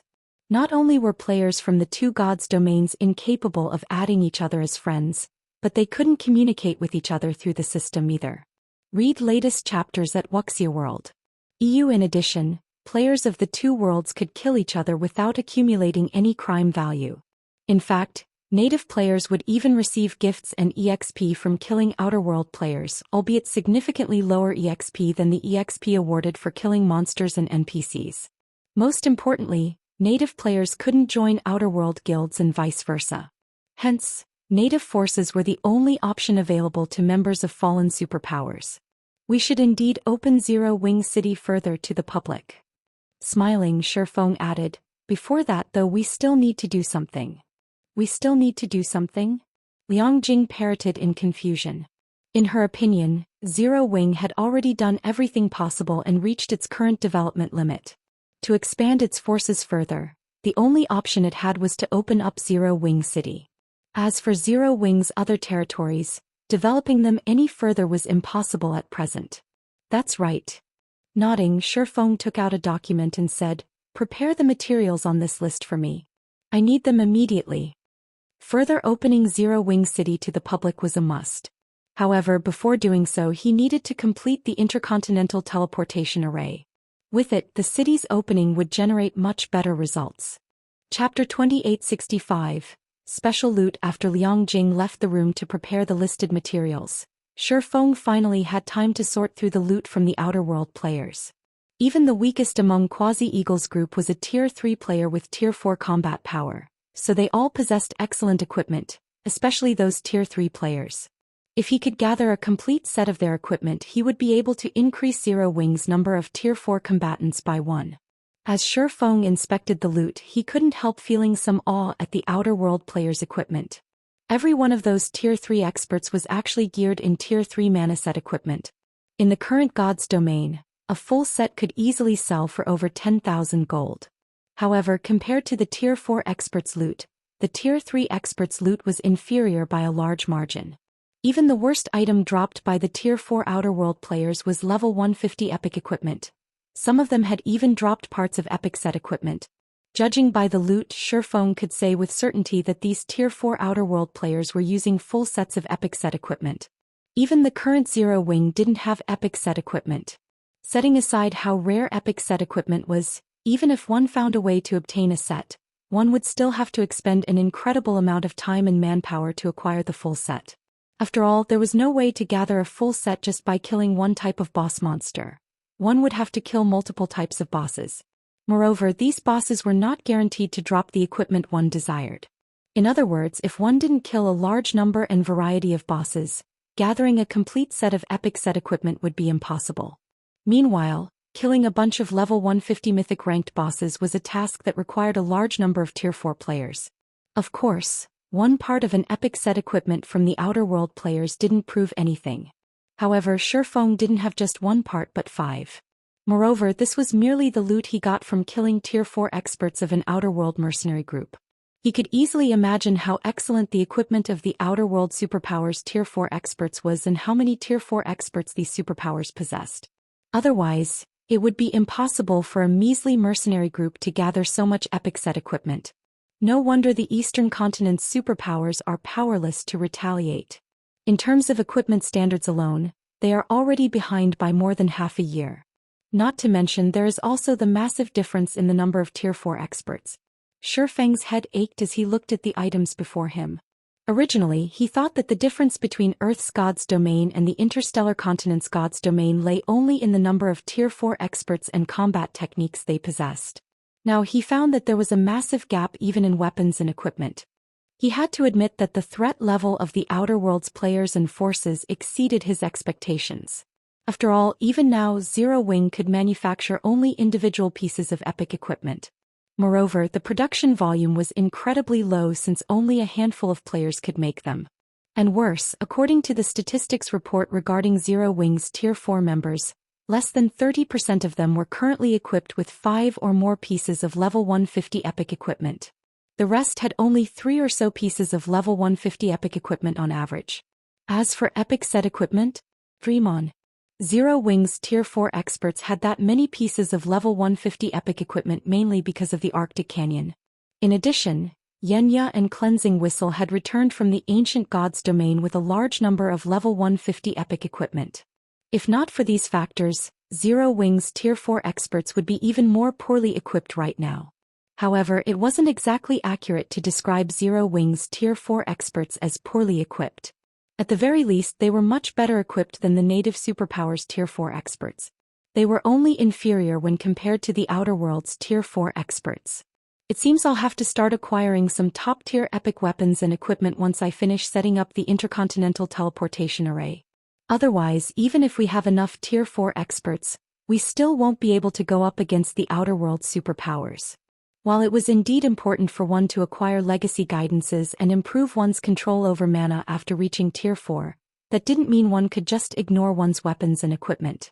After all, there was at least a 20% difference in basic attributes between a full set of disparate epic equipment and a full set of epic set equipment.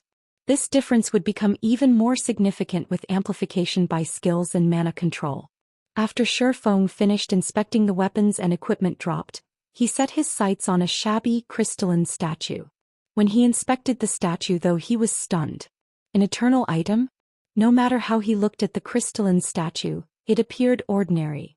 Yet when he tried inspecting it, he actually failed to get any information. All he got was a bunch of unknowns. Moreover, when he carefully spread his senses around the statue, he felt an urge to devour this statue, just like when he received the World Stone from Phoenix Rain. Immediately, Feng activated Omniscient Eyes to identify the statue. Due to his mana body having reached the 120% threshold, Omniscient Eyes took less than 30 seconds to finish the appraisal. Origin Statue, Eternal Item, Effect 1, Guides the Principle of All Things. Effect 2, Indestructible Object, Guides the Principle of All Things. Feng was momentarily confused by the item description. The World Stone's description stated that it could stabilize the principle of all things. It had allowed him to log in and out of the game freely while in the ancient god's domain. However, what did the system mean by guiding the principle of all things? Just as Feng was wondering about the origin statue's function, Liang Jing contacted him. Guild leader, I've prepared the materials you asked for. I can have them delivered to the teleportation hall now. Hey, I'll head over right away. At Liang Jing's report, Feng stopped studying the origin statue in his hand. After casually storing it in his bag, he hurried to the teleportation hall to strengthen the existing teleportation array. Only with the modification could the teleportation array manipulate enough mana to connect with the Western Continent's spatial node and form a stable teleportation channel. And once a stable channel was established, easy travel between the two continents would become possible. He would no longer have to trouble himself with searching for unreliable ancient teleportation arrays. Zero Wing City Battle Arena. The battle arena covered an area of several sports stadiums. Presently, the establishment was crowded with players, and even Tier 4 players were waiting in line to reserve a combat room. The liveliness here was even more exaggerated than the auction houses of imperial capitals. Looking at McCaffrey and Crimson Witch, who had just exited a combat room, Phythalia asked curiously, Afrey, what do you think of the combat room's effects? Initially, they had visited the Eastern Continent to assist Zero Wing and deepen the relationship between Divine Tribe and Zero Wing. However, after experiencing Zero Wing City's mana, they couldn't suppress their curiosity about the effects of training in such an environment. Hence, they came to this place to sate their curiosity. After all, the battle arena was the only place in Zero Wing City that allowed players to do combat. How should I put it? After pondering for a moment and mentally sorting his words, McCaffrey said, if the Starlight Fortress's training efficiency is a 10, then this place is above 30. Isn't that too much of an exaggeration? Phythalia couldn't help feeling skeptical of McCaffrey's evaluation.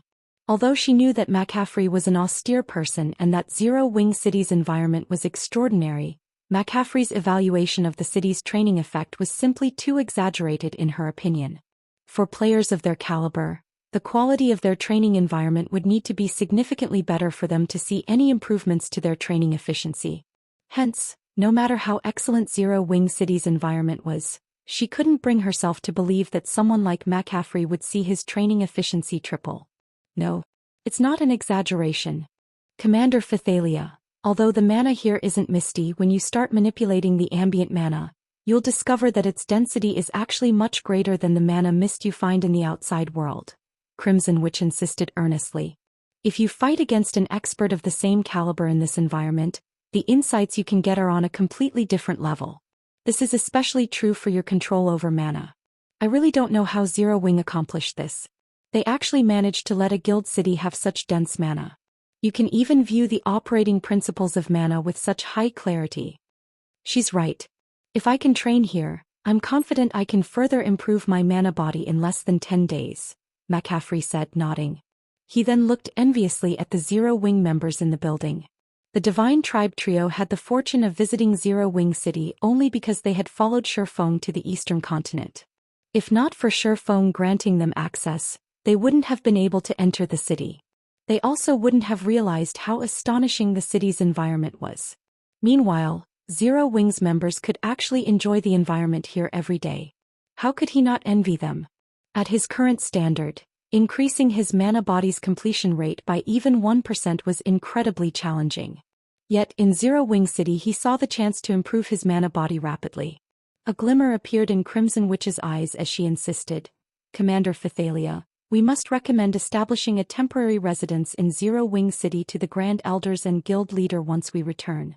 It doesn't matter even if we have to pay a significant price. The short-term effects might not be obvious, but the long-term benefits for the guild are absolutely unimaginable. Surpassing the 5 great super guilds might even become possible." Phythalia smiled wryly at Crimson Witch's strong recommendation. "I want to, but once the Intercontinental Teleportation Array is activated, I'm afraid it'll become difficult for Divine Tribe to secure a temporary residence." Once Zero Wing's Intercontinental Teleportation Array began operating, so long as the 2 continents' superpowers were not stupid, they would understand just how valuable Zero Wing City was, not to mention the extraordinary mana environment in this place. She could easily imagine how many superpowers would seek to garrison Zero Wing City at that time. "No. You can't say that, Commander Phythalia." Looking at Phythalia, McCaffrey suddenly smiled and said, "I heard that Black Flame lives in Yuantian City's upper zone. With your family's influence and connections, if you personally paid him a visit, wouldn't he agree to a partnership immediately?" Read latest chapters at Wuxia World. Phythalia was a potential successor of a powerful family based in the upper zone. Her beauty and figure in the real world were also at the level of toppling nations. If she personally visited someone in the upper zone and sincerely proposed a partnership, hardly anyone in the upper zone would refuse her. Upon hearing McCaffrey's suggestion, Crimson Witch nodded in agreement. "You, too." Phythalia sputtered, rendered speechless by her 2 companions. However, before Phythalia could say anything more, a sudden commotion came from outside the battle arena. Then the mana in the city grew violent and irritable. When Phythalia and her companions walked out of the lobby, they promptly noticed a tower of light rising from the teleportation hall's direction. Chapter 2866, Astonishing Transformation. It's done. Feng grew ecstatic as he took in the pillar of light rising from the teleportation array in front of him. Previously, he had indeed been certain that he could strengthen the teleportation array until it could handle enough mana to support a teleportation channel connecting the 2 continents. However, when he began working, he started to have doubts. After all, the teleportation channel had to span not only the distance between the 2 continents but also the distance between the western continent's edge and the Starlight Fortress, which was nowhere near the ocean. If the teleportation array didn't have enough mana for this additional distance, it still wouldn't connect with the spatial node in the Starlight Fortress. Fortunately, he succeeded in the end. At this time, Liang Jing called him and asked in a panic, "Guild leader, did something happen on your side?" A pillar of light suddenly came from the teleportation hall. Right now, everyone in the city is talking about it, thinking that something big happened there. The teleportation hall was an important economic resource for Zero Wing City. At the same time, it was the foundation of the city's prosperity. In the absence of a guild residence and the teleportation array, players could only run to the distant Arctic Canyon. If this were to happen, Zero Wing's partner forces and their members would definitely be less enthusiastic about visiting Zero Wing City. "Relax. Everything's fine, Feng said, chuckling. I just completed the teleportation array connecting the two continents. From now on we can freely teleport to the Western continent from the teleportation hall, and there won't be any restrictions on time or head count. We can freely teleport to the Western continent? Liang Jing was momentarily stunned, her mind failing to process Feng's words. Her eyes were wide with disbelief as she looked at Feng's face on the screen. Before the World Passage's activation, connecting the two main continents held great importance only in terms of trade. However, after the World Passage opened, battlefields appeared all over the Eastern continent, and massacres became common out in the wild. Due to the chaos and constant threats, many of the Eastern continent's powers and players sought to develop on the Western continent. Unfortunately, there was a limited number of ancient teleportation arrays on the Eastern continent. Even among the superpowers, very few could travel between the two continents. Moreover, even these few superpowers could transport only a small number of elites at a time. Now, Feng was telling her that Zero Wing City's teleportation hall could facilitate travel to the Western continent without any restrictions. How could she possibly believe this? If news of this matter were to get out, a tsunami of players would flood Zero Wing City within a day. This function would overturn the situation on the Eastern continent. It was game-changing. Yes. Didn't you propose to open Zero Wing further? Smiling, Feng said, now that the Intercontinental teleportation array is completed, you can announce to the public that Zero Wing City will be fully open to the public starting today. Our partner and subordinate forces will enjoy a 70% discount on all teleportations. Originally, he had not intended to fully open Zero Wing City so soon. However, the city's development was astonishing, hitting a bottleneck already. To further spread Zero Wing's influence, he could only fully open Zero Wing City to the public. In this way, Zero Wing could attract an ocean of wealth and resources to Zero Wing City, as well as more expert players to the guild. Fully open the city? Guild leader, isn't this a little too soon? Liang Jing panicked at Feng's words. Zero Wing City's present environment and security standards are already enough to drive many players and superpowers wild. Once news that our teleportation hall is connected to the Western continent spreads, we will definitely become a thorn in the eyes of all forces on the Eastern continent. Even the Outer World's forces will probably go nuts over Zero Wing City. Liang Jing didn't even need to think about what would await Zero Wing City if the city were fully open to the public. It would definitely spark massive changes in the entire Eastern continent, no, the entire God's domain. The intensity of the changes would not be the slightest bit inferior to the World Passage's activation. At that time, Zero Wing would become the focal point of the entire God's domain even if it tried to maintain a low profile. With access to such frightening resources and influence, Zero Wing would soon grow into an existence that could surpass even the 5 great super guilds combined. This definitely wasn't an outcome any superpower native or outer world would be willing to see. Hence, as long as news of Zero Wing City's full opening spread, Zero Wing would become the common enemy of all native and outer world superpowers. While Zero Wing had recently grown significantly, it definitely couldn't go up against so many superpowers simultaneously.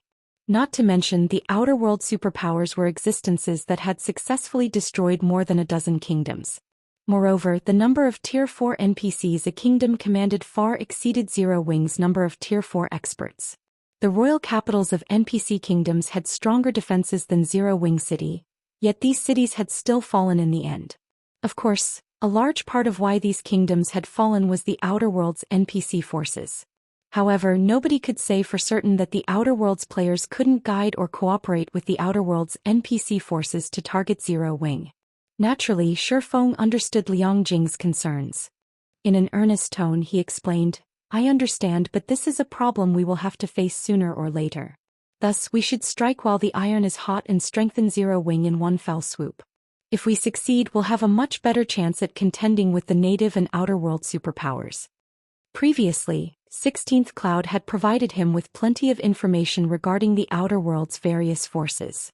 Hence, he understood that the main reason the Eastern continent had yet to fall completely was that only a small portion of the outer world's superpowers and NPC forces had crossed the World Passage. However, as more time passed, more outer world NPC and player forces were bound to arrive on the Eastern continent. Eventually, Zero Wing would have to go up against these outer world forces. To put it simply, Zero Wing wasn't in a race against the various forces but against time. Under these circumstances, the guild would naturally be better off developing as quickly as possible. Rather than acquiring small amounts of resources and developing slowly in secret, Zero Wing would be better off going big and developing rapidly while the Outer World's forces were still settling down in the Eastern continent. Not to mention Zero Wing currently had a lot of partner forces already. With these partners, it wouldn't necessarily be impossible for Zero Wing to go up against the native and Outer World superpowers that had yet to develop themselves adequately. Liang Jing was momentarily at a loss for words. In her opinion, Feng's decision was simply absurd. However, she didn't have a better suggestion. Relax. I know what I'm doing, Feng consoled when he saw Liang Jing's hesitancy. Just get everything prepared on your side. Also, notify Melancholic and Yulan about this. I'm afraid you three will be very busy in the future. Liang Jing had no choice but to nod helplessly. Read latest chapters at Wuxia World. Feng had always acted more like a figurehead than an actual guild leader. Although he had laid a massive foundation for the guild, he would leave the guild's daily maintenance and operation to others. Naturally, Liang Jing felt incredibly frustrated by this situation, and she frequently wished she could curse him to his face. Deep down, however, she still felt happy and excited for some inexplicable reason. After disconnecting the call, Liang Jing promptly began making the necessary preparations, while Feng headed to Zero Wing City's City Lord's Mansion. City Lord's Mansion, second underground floor, statue room. At this time, apart from Feng, everybody else had been told to leave the room. Feng had also temporarily removed the entry rights for core members and ordered the 2 Tier 4 fine gold guards outside to prevent anyone from approaching the room. Now that my concentration is at Tier 5, and my understanding of and control over mana have reached their limits, it's about time I tried breaking through to Tier 5. Looking at the ancient beast sculpture in front of him, Feng began constructing an entirely new mana body. Chapter 2867 U Promotion to Tier 5. Although Feng had never tried to create a personalized mana body, he was very confident of success, now that he had grasped the basic use of mana's various elements and his mana body had reached a 120% completion rate. After spending close to an hour inside the statue room, Feng finished constructing a brand new mana body. Simultaneously, the sound of a system notification entered his ears. System. The strength of the constructed mana body is at 144% of your current mana body. It is not at the Tier 5 standard. Feng revealed a wry smile as he looked at the system notification. Sure enough, constructing a Tier 5 mana body isn't easy. In his opinion, the new mana body he constructed was perfect. He had thoroughly implemented the basic properties of the various elements of mana into his mana body. He had even built an elemental magic array for each element, making it much easier to manipulate the ambient mana. Hence, he never thought that the strength of the new mana body would be at only 144% of his current mana body. From what he heard in his previous life, the requirement for the constructed Tier 5 mana body would depend on the rank of the player's existing mana body. The higher the rank, the lower the requirement. Take the gold mana body for example. One would need to construct a mana body that was at least 300% stronger to meet the Tier 5 mana body standard. On the other hand, a bronze mana body's owner would need to reach 500% to get promoted to Tier 5. This was why expert players needed to secure the best mana body possible at Tier 3. This decision didn't just relate to the strength of one's mana. It also served as a massive hurdle to reaching Tier 5. If I didn't meet the requirement even with 144%, it seems I'll need to reach at least 200% to get promoted to Tier 5 with an epic mana body. After pondering for a moment, Feng took out the Sword Saint's legacy he had obtained in the ancient god's domain. He then began accepting the legacy guidance in silence. The mana body he constructed just now was already the limit of his current abilities. In his opinion, there were 3 possible reasons behind his failure to meet the requirements. The first was that his control over mana was insufficient. The second was that his understanding of mana was insufficient. The third was that his understanding of mana bodies was insufficient. Feng felt that his control over and understanding of mana had already reached the limits of Tier 4. It should be impossible to improve on them any further. Not to mention the dragon phantom in the trial had praised his level and even stated that some tier 5 dragons might not be able to rival him in these two aspects. Hence, these two aspects were unlikely to be his stumbling block. In that case, the problem should lie with his poor understanding of mana bodies. Meanwhile, solving this problem was simple. Previously, he had refrained from accepting the Sword Saint's legacy guidance because he was afraid of wasting it. Back then, he felt that his foundation was still lacking and that he still needed to accumulate more strength. The stronger he became, the greater his harvest from the legacy guidance. However, his foundation had now grown so sturdy that even tier 5 adult dragons might not be a match for him. It was the perfect moment for him to accept the Sword Saint's knowledge. Following this, time passed rapidly inside the statue room. A flood of information kept pouring into Feng's mind. The more information he browsed through, the brighter his eyes became. Thanks to this information, many of his questions had gotten answered. He also grew increasingly mesmerized by the Sword Saint's knowledge. After the legacy guidance was over, Feng stared at the ancient beast sculpture idly, his mind immersed in the knowledge he gained. While Feng quietly processed the Sword Saint's legacy guidance, a commotion raged in Zero Wing's guild cities. Just a moment ago, Zero Wing had announced that it would open Zero Wing City to the public. All players could teleport to Zero Wing City via Sky Spring City and enter it from the Arctic Canyon. Everyone who received this piece of news found it to be unbelievable. Awesome. This is great. I heard that you could raise your training efficiency by several times inside Zero Wing City. I never thought that Zero Wing would open such an amazing place to the public. That's not all of it. Did you see the levels of Zero Wing's members? Not that long ago I was at roughly the same level as their tier 3 members. Now they're at least 3 levels above me. The grinding speed in the Arctic Canyon is simply ridiculous. Nowadays, no player on the Eastern Continent was unaware of Zero Wing City's existence. However, as Zero Wing had reserved the city for its exclusive use, everyone not affiliated with the guild could only watch and envy from the sidelines. Even the various superpowers were helpless against Zero Wing City. Now that Zero Wing City is open to the public, how could they not feel excited? Less than half an hour after Zero Wing's announcement, practically every native player and player force on the Eastern Continent had found out about it. Fire Wing Empire, Secret Pavilion's headquarters. As the most well-informed transcendental organization in God's domain, the Secret Pavilion was one of the first guilds to learn of Zero Wing City's public opening. It had even found out detailed information such as Zero Wing City's entrance fee pricing and current player population. Uncle Yuan, it seems Zero Wing finally plans on giving its all. Purple Jade smiled as she read the detailed report in her hands. Looking at Yuan Tianxin, she said, "This development will probably make the Eastern Continent's superpowers pretty anxious." At this time, Purple Jade's aura had already undergone a massive transformation. Not only did she give off an otherworldly vibe, but she also exuded an indescribable feeling of sharpness. She was now a level 153 tier 4 Sword Emperor. The mana she radiated even appeared somewhat misty. If Feng were to see her now, he would be surprised. Zero Wing's development has reached a bottleneck. If the War of Worlds did not take place, it might have been able to continue developing quietly for some time. While sorting through the reports spread across his desk, Yuan Tianxin was slightly surprised when reading the news on Zero Wing. However, now that the Outer World players have intruded into the Eastern Continent, Zero Wing has to open Zero Wing City to acquire even more resources if it wants to make any further progress. However, it is also a risky move given Zero Wing's current state. I initially thought Zero Wing would maintain a low profile for a while longer. Black Flames opening the city as soon as he returned was beyond my expectations. I can't help thinking that he is rushing things a little too much.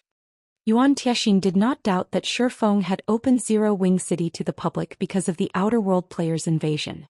However, while doing so would allow Zero Wing City to develop rapidly, it would also turn the city into an eyesore. The Outer World superpowers were not as easy to deal with as the Eastern Continent's native superpowers. Not to mention, the Outer World superpowers definitely would not wish to see the remnant forces of the native superpowers they defeated flocking to Zero Wing's banner and creating a colossal native power. Previously, the Outer World superpowers had refrained from targeting Zero Wing because the latter had always operated like a turtle, limiting its members' activity to the vicinity of its strongholds. With Zero Wing's guild cities and mobile fortresses' immense defensive capabilities, devouring the guild was a very challenging proposition. The guild cities of other superpowers posed much easier targets. However, now that Zero Wing had fully opened Zero Wing City to the public, even a fool could foretell the consequences of this action.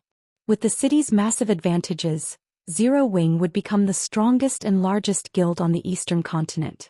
Moreover, it wouldn't take long for this future to come to fruition.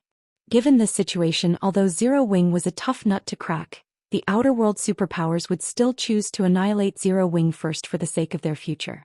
However, unlike Yuan Tianxin, not only did Purple Jade not feel confused by this situation, but it had even ignited her fighting spirit. Uncle Yuan, since you're free right now, why don't we go take a look at Zero Wing City? I've been thinking of visiting guild leader Black Flame. I've improved a lot after returning from that place, but I haven't had a chance to test myself. I can use this chance to ask guild leader Black Flame for some guidance and see which one of us has made greater improvements during this period.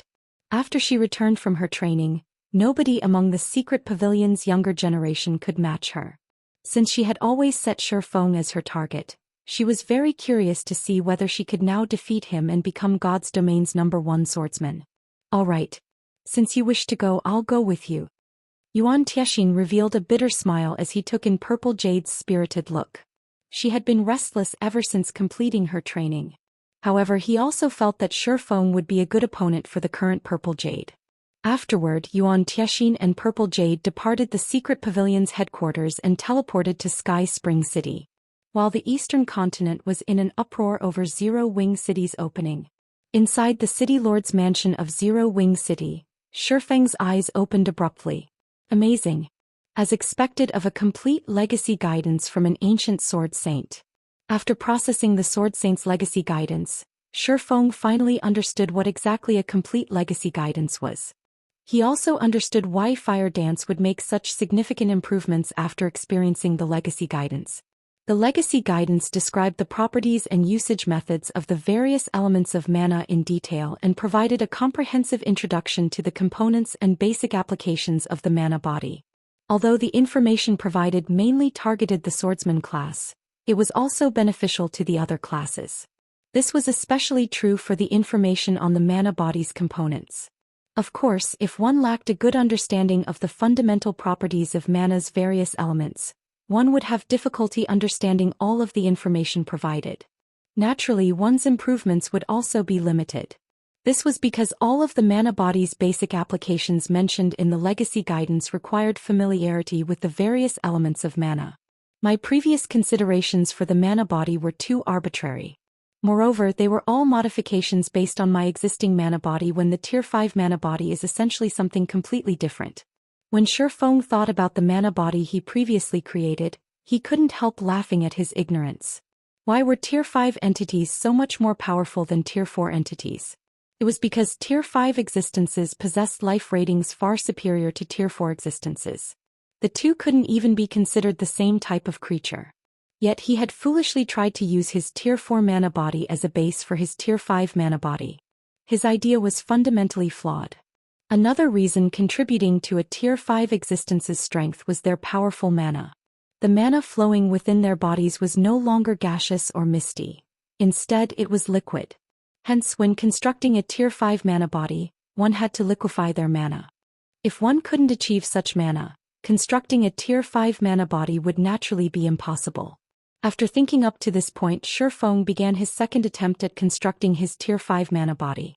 Liquefying one's mana might be incredibly difficult for others, but it wasn't an impossible task for a Grandmaster Magician like Feng. All he needed to do was integrate a magic array that condensed mana within his mana body. Moreover, he had even identified the magic array for this job. The 12-array magic world. The 12-array magic world was an ancient magic array created by a saint. Although its simplicity meant even master magicians could learn it, Feng felt that this magic array was incredibly powerful, particularly its ability to improve the mana affinity of those within its range. At the very least, such a feat was still beyond him even now. Feng began trying to integrate the 12-array magic world with the mana body he constructed. 1 failure. 2 failures. 3 failures. Time passed rapidly as the number of failures piled up. After an unknown amount of time had gone by with success still nowhere in sight, Feng began to doubt his plan's feasibility. However, just when he considered giving up, read latest chapters at Wuxia World. View system. Congratulations. You have successfully constructed a new mana body. The constructed mana body strength is at 336% of your current mana body and has reached the Tier 5 standard. The created mana body is evaluated to be at the epic rank. Do you wish to replace your current mana body with it and get promoted to Tier 5? A Tier 5 epic mana body? Feng was momentarily dumbfounded. He had known that so long as he succeeded, his personalized mana body wouldn't be of low quality. It would reach the gold rank at the very least. However, he never expected that integrating the 12-array magic world into his mana body would yield such an astonishing result. He immediately chose to replace his mana body without hesitation. He had created this mana body out of sheer luck. If he tried recreating it, he wouldn't necessarily achieve a similar standard. Hence, he naturally had to accept it. Chapter 2868, Sword Saint. When Feng chose to replace his existing mana body, the mana within the room practically vanished. His new mana body had drawn even the mana stored within the deep void. Like a hungry beast, his new mana body devoured the mana around it, nourishing itself continuously. This phenomenon lasted for more than a minute before it finally stopped, and the room's mana gradually recovered. Tier 5. So this is the power of Tier 5. When Feng sensed the frightening power his body exuded effortlessly and the indescribable feeling of omnipotence, he finally understood why even Tier 4 world creation experts couldn't defeat a bona fide Tier 5 existence. He also fully understood the strength and terror of Tier 5 existences. Compared to when he was a Tier 4, the mana flowing inside his mana body was many times denser. The volume of his mana had also increased by more than tenfold. Now even the world around him was having trouble holding his mana. If even the world of God's domain itself could not withstand the mana of a Tier 5 existence, there was no need to mention the small world created by a Tier 4 world creation expert. Moreover, this wasn't the only factor that made Tier 5 existences powerful. System. Congratulations. You have become a Tier 5 Blade Saint, Sword Saint. All basic attributes plus 5,000. All resistances plus 500. Mana recovery rate increased by 300%. All physical and magical attacks received that are below Tier 5 will be weakened by 40%. All basic attributes increased by 150%. Physique increased by 200%. And reaction speed improved by 100%. Rewarding 200 legacy skill points. He had received a flat increase of only 2,000 points to all basic attributes when he got promoted to Tier 4, yet received a 5,000 point boost for reaching Tier 5. None of his weapons and equipment could provide such a significant amount of basic attributes, not to mention the massive boost to his physique. Right now, even if he replaced all his equipment with bronze equipment, he could still beat up a Tier 4 expert fully geared in epic equipment. In terms of basic attributes, he could match a Tier 4 expert with several pieces of fragmented legendary equipment. Only a legendary weapon could offset this difference. As for legendary equipment, the basic attributes provided would still be slightly insufficient to fill the gap. Of course, basic attributes didn't represent everything. If a Tier 4 expert's combat standards surpassed a Tier 5 expert's, the Tier 4 expert could still emerge victorious in a fight. With this power, I will have no problem fighting even Tier 5 NPCs. After seeing his basic attributes, Feng felt more confident about Zero Wing's future development. His strength and agility attributes both exceeded the 60,000 mark already. Typically, a Tier 4 Berserker fully geared in epic items would have only around 15,000 strength at level 150. And even if the Berserker possessed a top-tier fragmented legendary weapon, the Berserker would only have about 22,000 or 23,000 strength. As for NPCs, according to the research of players in his previous life, a level 180 Tier 5 NPC would have around 70,000 or 80,000 points in their main basic attributes. While Feng was still inferior to Tier 5 NPCs in basic attributes, this difference wasn't impossible to overcome. Moreover, now that he had reached Tier 5, every level up he achieved would significantly boost his basic attributes. With his current equipment, he could easily breach the 80,000 mark once he reached level 180. Not to mention his combat standards were much superior to the average Tier 5 NPCs. Overall, he was already more than capable of contending with level 180 Tier 5 NPCs. Of course, while he might have the ability to fight Tier 5 NPCs, he wasn't so arrogant as to provoke Tier 5 NPCs. After all, he currently could cope with the most common Tier 5 NPCs, but if a Tier 5 NPC possessed even a single piece of legendary equipment, he would have to avoid them like the plague. It seems I'll have to get Fire and the others to search for some god crystals. In an era where gods had secluded themselves from the world, Tier 5 existences were indeed the apex combatants of God's domain. However, there were still significant differences even among Tier 5s. The possession of legendary weapons and equipment played a vital role in this difference. Only after obtaining a legendary weapon or equipment could a Tier 5 expert enter the leading echelon of Tier 5 existences and walk around God's domain without fear. Such a Tier 5 expert would be an invincible existence short of Tier 6 gods.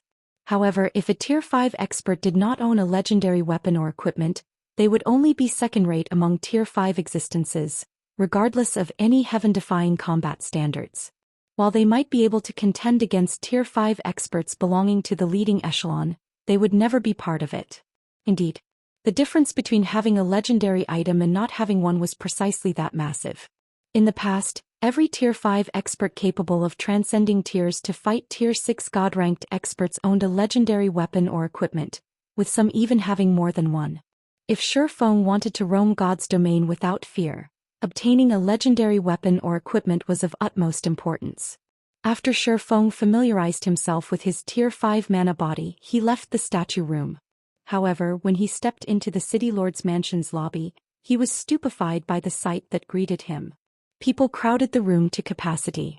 Apart from the Zero Wing members maintaining order, the other players in the lobby were members of guilds and adventurer teams. These players were lined up in front of the service counters to rent either a shop or a private house in Zero Wing City. They had bloodshot eyes and frantic looks on their faces as they waited in line. BR/beat if not for the 200 Tier 3 NPCs, 3 Tier 4 NPCs, and many Tier 3 members of Zero Wing maintaining order, a fight would have long since broken out in the lobby. Didn't I tell Yongjing to raise the rentals for the shops? Did she make a mistake? Feng found this scene very puzzling. Anyone who wasn't a fool could tell how popular Zero Wing City currently was. However, Zero Wing City had limited land. Even if it was now a main city, it still didn't have enough land to satisfy the Eastern Continent's entire player population. Hence, to maximize Zero Wing's profits, raising rentals was a must. Feng approached one of the service counters to inspect Zero Wing City's shop's rental prices. However, what he saw made him gasp. How ruthless is she? Even a small shop located in Zero Wing City's outer area had a rental of 3,000 magic crystals and 600 gold per week, more than double the price Feng intended. The amount of magic crystals Liang Jing charged was particularly maddening. Ever since the Outer World players invaded the Eastern Continent, magic crystal production had plummeted, and the various native powers had suffered immensely. In Feng's opinion, renting a small shop in the city's outskirts for 1,000 magic crystals would already be pushing the envelope. Liang Jing's price of 3,000 magic crystals was no different from daylight robbery. As for the shops located on Zero Wing City's main street, the minimum price was 20,000 magic crystals. One couldn't even use coins to offset part of the rent. Moreover, one had to bid for these shops in an auction. Despite these cutthroat prices, players still filled the City Lord's mansion's lobby. Feng found this situation utterly unbelievable. For a moment he even wondered if magic crystals had suddenly depreciated during his seclusion. Just when Feng thought of contacting Liang Jing to ask her about Zero Wing City's situation, he suddenly received a call. The caller was none other than Liang Jing. Read latest chapters at Wuxia World. Guild leader, can I interrupt you for a moment? Liang Jing asked anxiously. Did something happen to Zero Wing City? Feng asked strangely. No, it's just that the secret pavilions people came to visit. Aside from them, 3 of the 5 great super guilds have sent representatives to us. There are a lot of them, and some of them don't seem to be here with kind intentions, Liang Jing said nervously. They are waiting in the residence's reception room right now, and they say they must meet with you no matter what. The secret pavilion was a transcendental power, while the 5 great super guilds were godlike existences in the virtual gaming world. If news that 3 of the 5 great super guilds had arrived were to spread, it would cause a sensation. Alright, I got it. I'll head over now. Have them wait for a moment. Feng chuckled when he heard Liang Jing's words, not at all surprised by this situation. After all, the current Zero Wing City was no ordinary city. What would be strange would be these titans of the gaming world not showing any reaction. He immediately left the city lord's mansion and made his way to Zero Wing's residence.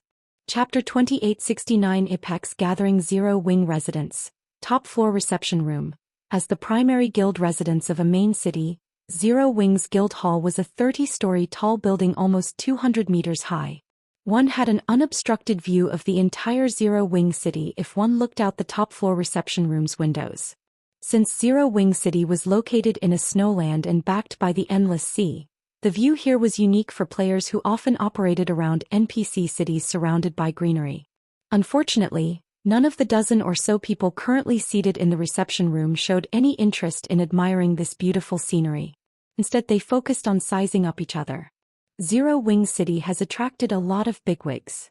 Yuan Tiexin was a little shocked as he observed the room's occupants. Mythology's Grand Elder City Qingtun, Netherworld Empire's Grand Elder Nether King Relos, and even the Solar Temple's honorary Elder Qiang Tianhe. It seems these guilds are serious this time. 3 of the 5 great super guilds had sent representatives to Zero Wing City. Moreover, these representatives were all key figures in their respective guilds' management, individuals fully capable of making decisions on behalf of their respective guilds. Usually, meeting even one of these individuals would be challenging. Yet 3 of them had gathered in Zero Wing City. However, Yuan Tiexin's surprise didn't last too long. After all, Zero Wing had created too huge a scene this time. The 5 great super guilds could no longer ignore it. At this stage of the game, there was probably no guild uninterested in a teleportation array that could facilitate unrestricted travel between the 2 main continents. The ongoing War of Worlds only served to make this intercontinental teleportation array even more precious. If not for another important matter occupying the secret pavilion's guild leader, Yuan Tiexin wouldn't be the one sitting in this room, representing the secret pavilion. Netherworld Empire sure moved fast. It has been active only on the western continent all this time, yet it sent an old guy like the Nether King here, Matt of Mythology said, surprise appearing in his eyes as he looked at a bald old man in a white robe. It hasn't been long since I last met him, yet this old guy's strength has already improved so much. The mana he's radiating has nearly doubled in density. I also see 2 new pieces of equipment on him. That's normal. He wouldn't have given Odin so much trouble if he hasn't made any significant improvements after all this time. Siduchingun, the white-haired old man seated beside Matt, said calmly. He then glanced at the masked young man standing behind Relos and continued, that masked kid behind Nether King though is quite something. Although I can't say for certain he shouldn't be any weaker than Prosciutto. Surprised by Situ Qingtian's assessment, Matt looked toward the masked youth and asked, is he that strong? The silver ghost Prosciutto was already the strongest among Mythology's younger generation. Not only did he possess excellent equipment, but his mana body had even exceeded the 110% completion rate already. Now only a handful of people within the guild could defeat him. After hearing Situ Qingtian's assessment, Cold Shadow, who sat on the elderly man's other side, also looked at the masked youth in surprise. Situ Qingtian had instructed countless students, and his insight was many times superior to that of youngsters like Matt and herself. Since Situ Qingtian had given the masked youth such an evaluation, the youth definitely couldn't be underestimated. It's not just that masked kid. The long-haired kid sitting beside Qiang Tianhe isn't any weaker either, Situ Qingtian said, smiling as he looked at the long-haired, male youth seated some distance away from him. I have to say that times have changed. He looks to be around 26 or 27 years old, yet he has already reached the peak of the domain realm's 2nd step. It's been 3 decades since I last saw such talent. When Situ Qingtian finished speaking, Cold Shadow was surprised again. Even now, she was barely touching the fringes of the domain realm's 2nd step, and it would still take a lot of time and effort for her to reach it, let alone climb to the peak of the 2nd step. Experts capable of reaching this step were as rare as a phoenix's feather in the virtual gaming industry. If such an expert could take one more step forward, they would become an existence standing at the very apex of God's domain. Situ Qingtian did not lower his voice when speaking. He also didn't talk through a private channel. Hence, every Tier 4 expert in the reception room heard his words loud and clear. BRO0/B. All of the youths present, including Purple Jade and Netherworld Empire's masked youth, turned reflexively to look at the long-haired youth carrying the blood-red greatsword, their eyes full of fighting spirit. Situ Qing, you're still the same gossipy bastard as before. Tiang Tianhe said, glaring at Situ Qingtian. While our kid has indeed made a breakthrough recently, do you think I can't see through that young lass beside you? If I'm not mistaken, she has at least 4 fragmented legendary items on her, right? As soon as Tiang Tianhe finished speaking, everyone's head snapped toward Cold Shadow. The masked youth and the long-haired youth in particular looked at her with fiery gazes. Nowadays, epic weapons and equipment were a lot more common in God's domain. Fragmented legendary items, on the other hand, were still incredibly rare even for the various superpowers. Even in Netherworld Empire and Solar Temple, less than 30% of their Tier 4 experts had even one fragmented legendary item, while their Grand Elders would be fortunate to have 1 or 2 fragmented legendary items. Yet Tiang Tianhe had revealed that Cold Shadow owned at least 4 fragmented legendary items. How could they not envy her? After reaching their level, every fragmented legendary item could provide them with significant improvements. The total improvement 4 fragmented legendary items could provide would be massive. This old bastard. Cold Shadow glared at Tiang Tianhe. A display of talent would at most make others envious. However, weapons and equipment were a different story. Unlike talent, others could snatch these items. With her current strength, she wouldn't stand a chance if 2 or more of the people present attacked her. After all, every person in the room was a bona fide monster. Looking at Cold Shadow, Tiang Tianhe smiled and asked, "What is it? Do you wish to take action, young lass?" Tiang Tianhe. Glaring at Tiang Tianhe coldly, Situ Qingtian threatened, "Do you think we won't dare make a move?" Immediately, the atmosphere in the room solidified, an indescribable sense of coldness spreading throughout the room. At this development, the members of Mythology and Solar Temple instinctively gripped their weapons. If an ordinary Tier 4 expert were to stand in this heavy atmosphere, they would most likely break out in a cold sweat and flee the scene immediately. What rotten luck. Just what are these people trying to do? Yuan Tianxin grew a little nervous as he looked at the members of the 2 super guilds. Mythologies and Solar Temple's Tier 4 experts were far from ordinary. This was especially true for Situ Qingtian and Tiang Tianhe. A fight between them would be a calamity. The others in the room might even become collateral damage if things got too out of hand. To make matters worse, Netherworld Empire's members also showed signs of restlessness. Evidently, if Mythology and Solar Temple fought, Netherworld Empire wouldn't mind joining in the fray. Just as a fight was about to ensue, the woman standing by the room's door all this time suddenly stepped forward. She was none other than Fire Dance. At this time, not only was Fire Dance at level 155 already, but the quality of the mana she radiated was also much more powerful than when she first entered the statue room. Looking at the members of Mythology and Solar Temple, Fire Dance warned, "Everyone. This is Zero Wing's territory. Fighting is forbidden here. I ask you to show Zero Wing some respect. Read latest chapters at Wuxia World. You show Zero Wing respect?" Glancing at Fire Dance, Tiang Tianhe said nonchalantly, "Sure. As long as you can get Situ to shut up, I won't have any problems." Not one to fall behind, Situ Qingtian looked at Fire Dance and said, "Young lady, this old man isn't trying to disrespect Zero Wing, but Tiang Tianhe has gone too far. So long as you can get that old ghost to apologize to us, we won't take any direct action." The 2 old men's rejoinders rendered Yuan Tianxin and Purple Jade speechless.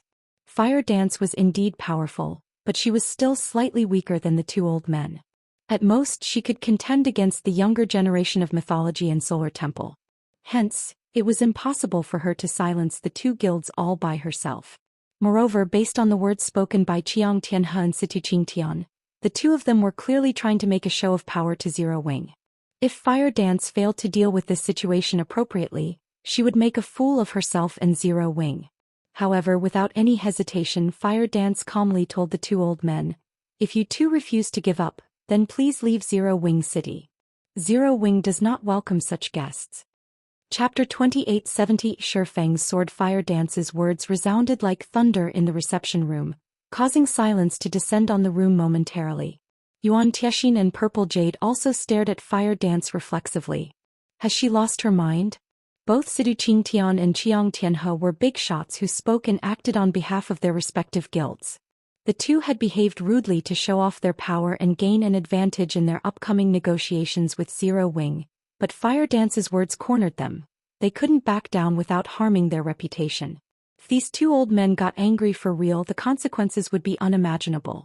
Although Zero Wing City had many Tier 4 players and NPCs defending it, if the two old men were intent on making a ruckus, it would take a long time for the city to suppress them. They might even escape capture. After all, this wasn't the first time they had done such a thing. Most importantly, the two of them represented mythology and Solar Temple, two of the 5 great super guilds. Moreover, compared to the other 3, these 2 super guilds held far greater influence on the eastern continent.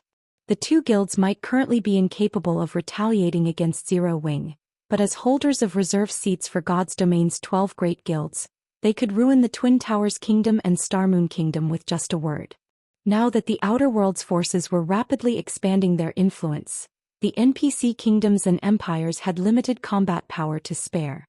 As a result, the united army these countries formed couldn't protect every kingdom on the continent.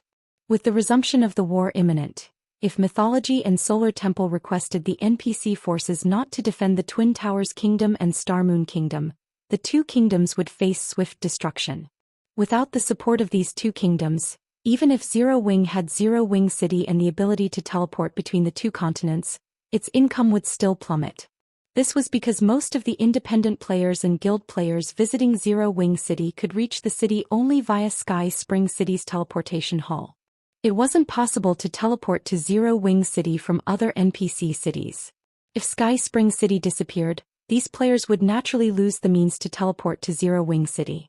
Meanwhile, Zero Wing couldn't garrison any other NPC city at this time. The special rights Zero Wing received from the War God's Temple as a reward from the reserve seat competition were a one-time privilege. If Zero Wing wished to garrison another NPC city, it would have to become a reserve for God's Domain's 12 great guilds. However, this wasn't possible right now.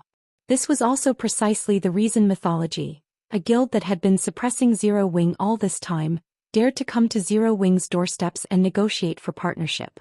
The next moment, Sidu Qingtian and Qiang Tianhe turned to Fire Dance, a hint of coldness and playfulness in their eyes. Little girl, we traveled a long distance to come to negotiate a partnership with Zero Wing. Is this how Zero Wing treats its guests? Sidu Qingtian asked as he visually inspected Fire Dance. Revealing a faint smile, he continued, if Zero Wing doesn't wish to partner with Mythology, Mythology will naturally find it unfortunate and frustrating. However, if Zero Wing comes across difficulties in the future, don't blame Mythology for not helping. Situ's words might not sound nice, but they are logical. Qiang Tianhe also looked at Fire Dance and said in a deep voice, we came here with kind intentions. Now that the Outer World's forces have invaded the eastern continent, only by cooperating will we be able to stop their advance. If we separate on bad terms here, the Twin Towers Kingdom and Starmoon Kingdom will suffer. When Fire Dance heard the 2 elderly men's words, her complexion sank. She never expected the 2 of them to suddenly stand on the same side and work together to pressure Zero Wing. Seeing Fire Dance's grim expression, Sidu Qingtian chuckled and said, I know you have your own difficulties, young lady. I'm sure you just made an unintentional mistake just now. Your words represent only your thoughts, right? At this time, Sidu Qingtian did not dare to truly offend Zero Wing. After all, the benefits of Zero Wing City were too great to pass on. However, he still had to teach Fire Dance a lesson and let her know that she couldn't provoke just anyone in God's domain. Qiang Tianhe, who remained seated, nodded and chimed in, that's right. There are some things you can't say arbitrarily, little girl. Elders like us might be able to ignore such a transgression, but if it were anyone else, your words would have severe consequences. Nether King Relos shook his head and sighed at this situation. Fire Dance was too young. Because of her inexperience, she had failed to notice that Sidu Qingtian and Qiang Tianhe had aimed for such an outcome right from the very beginning. They had deliberately made a commotion in the reception room in the hopes of hooking Fire Dance. Now that she had taken action on Zero Wing's behalf, she was bound to suffer humiliation. Driving away mythologies and Solar Temple's members wouldn't be possible unless Zero Wing was willing to abandon the prophets of the Twin Towers Kingdom and Starmoon Kingdom. Just when Fire Dance was at a loss as to what to say, the doors to the reception room suddenly opened. A tall figure then entered, looked at Situ Qingtian and Qiang Tianhe, and demanded coldly, "Do you old fools think Zero Wing's main force commander cannot represent Zero Wing? Or do you think Zero Wing is a pushover? I can tell you now that Fire Dance's previous words represent my will. You may leave now." Feng did not speak loudly, but a bone-chilling cold enveloped the entire room at his words. Situ Qingtian and Qiang Tianhe in particular were dumbfounded. Even Relos, who had been a spectator all this time, was stunned. He never thought that Feng would chase off Mythology and Solar Temple without any negotiations. Guild leader Black Flame, aren't you going a little too far? Situ Qingtian asked in a cold voice. Our two guilds have come in sincerity. Are you going to abandon the Twin Towers Kingdom and Starmoon Kingdom just because of a little girl's few words? At this time Qiang Tianhe interjected hurriedly, Guild leader Black Flame, must you take things so seriously? We were merely making a joke. Abandonment is a joke? Looking at the two elderly men before him, Feng sneered, you two think too highly of yourselves. I'll give you 5 seconds to leave. Otherwise I'll send you back myself. Feng's words shocked everyone present once more. Is he really going to do that? When Yuan Tiexian looked at Feng, he felt that Feng was even crazier than Fire Dance. Fire Dance had merely acted to preserve Zero Wing's reputation. However, Feng was blatantly declaring war on Mythology and Solar Temple. After this declaration, even if Situ Qingtian and Qiang Tianhe previously wanted to pursue negotiations for a partnership, they wouldn't do so anymore. Good. Very good. Situ Qingtian suddenly smiled as he looked at Feng. This old man admires your will to make an enemy out of Mythology and abandon 2 kingdoms. However, I'm curious to see how you plan on sending this old man back. After saying so, Situ Qingtian stood up and unsheathed the dark greatsword slung on his back. Simultaneously, not only did his body radiate a frightening aura, but the mana surrounding him also took on a near-liquid form, sparkling as it circled his silvery gray armor. Sensing the pressure he radiated, Fire Dance and the other youngsters in the room subconsciously took a step back. As expected of this old bastard, his mana body has broken through the 115% threshold. He can probably hold his own against even a superior mythic monster of the same level now. Relos was astonished when he sensed Situ Qingtian's unparalleled aura. Everyone has been saying that you are God's domain's strongest guild leader Black Flame. This old man has been curious about the validity of this rumor for a long time now. After Situ Qingtian unleashed his aura, Qiang Tianhe, who sat nearby, also stood up and raised a crimson staff. The white robe he wore instantly transformed into a robe of flames, making it seem as if the god of fire had just descended to the mortal world. The aura he radiated was not the slightest bit inferior to Situ Qingtian's, and his level had even surpassed Situ Qingtian by 1, at level 154 already. Amazing. So, these are the apex combatants of these 2 super guilds? Yuan Tiexian was astounded as he looked at Situ Qingtian and Qiang Tianhe. Under normal circumstances, the average Tier 4 expert would have difficulty fleeing from a superior mythic monster of the same level, let alone fighting one. Yet these 2 elderly men now radiated an aura rivaling that of a superior mythic monster of the same level. Their combat power ranked at the very top of God's domain at this stage of the game. Now even a dozen Tier 4 experts working together would most likely have difficulty suppressing Situ Qingtian and Qiang Tianhe. Not to mention the 2's combat standards were incredibly close to reaching the beyond domain realm. Let's see how you recover from this now, Black Flame. Cold Shadow, who now stood at a side, grew excited when she saw that Situ Qingtian and Qiang Tianhe intended to take action. She might not know precisely how powerful Qiang Tianhe was, but she knew how powerful Situ Qingtian was. Moreover, it had been a long time since she had seen Situ Qingtian take action. With the 2 of them working together, even a monster like Feng would have difficulty defeating them within a short period. A fight between Feng, dubbed God's domain's strongest expert, and 2 legendary figures in the virtual gaming industry deserved to be called an apex battle in God's domain. If both sides fought for a sufficiently long time, she might gain enough insight to improve her combat standards further. Cold Shadow wasn't the only person with such thoughts. Purple Jade, Netherworld Empire's masked youth, and Solar Temple's long-haired youth were similarly curious to see how this fight would play out. Read latest chapters at Wuxia World. Since you two want me to send you back, I'll grant you your wish. After glancing at the two elderly men, Feng stopped concealing his aura and mana. Immediately, the space within the room froze, a stifling pressure enveloping everyone. Even Xianxia and Xianxia subconsciously stumbled 2 steps back, their eyes filled with fear and confusion as they gaped at Feng. Tier 5? The same question simultaneously ran through the minds of the two elderly men. However, before they could respond to the situation, Feng suddenly appeared before them, his movements so fast that it seemed as if he had split into 2. Feng then stabbed their hearts with his sword. Afterward, Feng returned to one entity, now standing quietly by the window wall behind the two elderly men. And before anyone realized what had happened, the sword in his hand was already back in its sheath, as if Feng had never drawn it. Meanwhile, Xianxia's and Xianxia's HPs, which exceeded 10 million, had zeroed out by the time everyone realized what was going on. The two's bodies then collapsed to the ground, neither managing to react from start to finish. Chapter 2871, Tier 5? They're dead. The spectators in the room were stunned to see Xianxia and Xianxia collapsing to the floor, their minds failing to process this situation. Cold Shadow and the long-haired youth from Solar Temple in particular, appeared petrified, their bodies remaining utterly motionless as they stared at the two sprawled corpses. How is this possible? The instructor failed to endure even a single hit? Compared to everyone else present, Cold Shadow and the long-haired youth had a much better understanding of Xianxia's and Xianxia's strengths. Setting aside the fact that the two elderly men had combat standards close to the Beyond Domain realm, just their basic attributes and mana bodies were more than enough for them to combat superior mythic monsters of the same level. Despite being so monstrously powerful, Xianxia and Xianxia had failed to mount even the slightest bit of resistance to Feng before dying. This was simply unbelievable.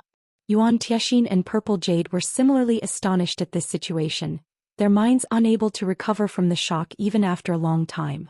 They had expected a heaven-defying battle and even felt that Feng had been unwise to provoke Xianxia and Xianxia. After all, if these two superior mythic equivalents went all out, destroying Zero Wing's residence wouldn't be impossible for them. Even if Feng eventually succeeded in killing them, Zero Wing would still have to pay a significant price. Yet no. However, unlike everyone else present, Nether King Relos's attention wasn't on Xianxia's and Xianxia's corpses. Instead, he stared at Feng's figure standing calmly by the window wall, his eyes wide with fear and horror. A Tier 5 Sword Saint?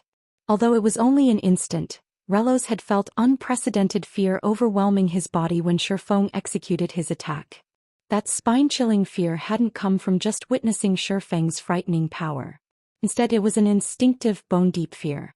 Relos was no ordinary Tier 4 player.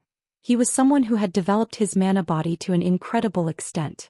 If he were facing a player of the same tier, his body wouldn't have such a reaction. The only way Relos could explain this situation was that Feng was no longer a Tier 4 player. Instead, Feng was already a Tier 5 Sword Saint. Although Relos had subconsciously muttered to himself, he had not done so on a private channel. Hence, no matter how soft his voice had been, the Tier 4 experts present heard him loud and clear. Tier 5. Everyone turned toward Feng one after another. Previously, they had been so shocked by Xianxia's and Xianxia's deaths that they had forgotten about Feng's existence and the brief stagnation and fear they had felt. How is this possible? He's reached Tier 5 already. Cold Shadow and the long-haired youth wore grim expressions as they looked at Feng, their minds in denial. Feng no longer concealed his power.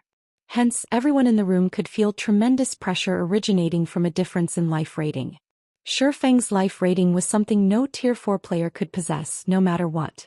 If a Tier 4 player's life rating were equated to a bonfire, then Feng's life rating was like the scorching sun. Unless he deliberately suppressed and concealed his life rating, there was no way anybody could fail to notice it. Is this why he dares to ignore the two super guilds? When Yuan Tiexin looked at Xianxia's and Xianxia's corpses and then at Feng's nonchalance, the shock in his heart multiplied exponentially.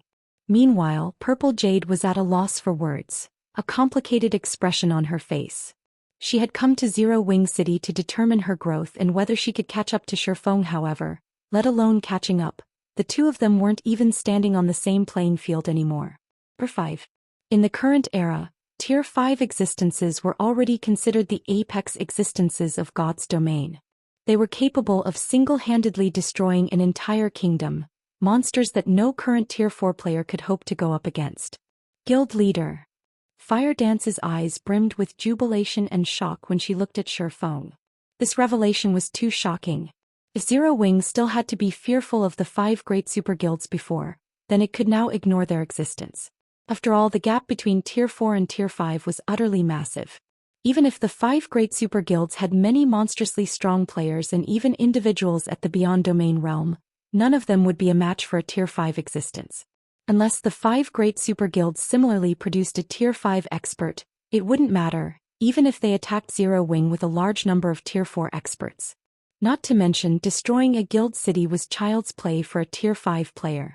Only a main city-level guild city could repulse a Tier 5.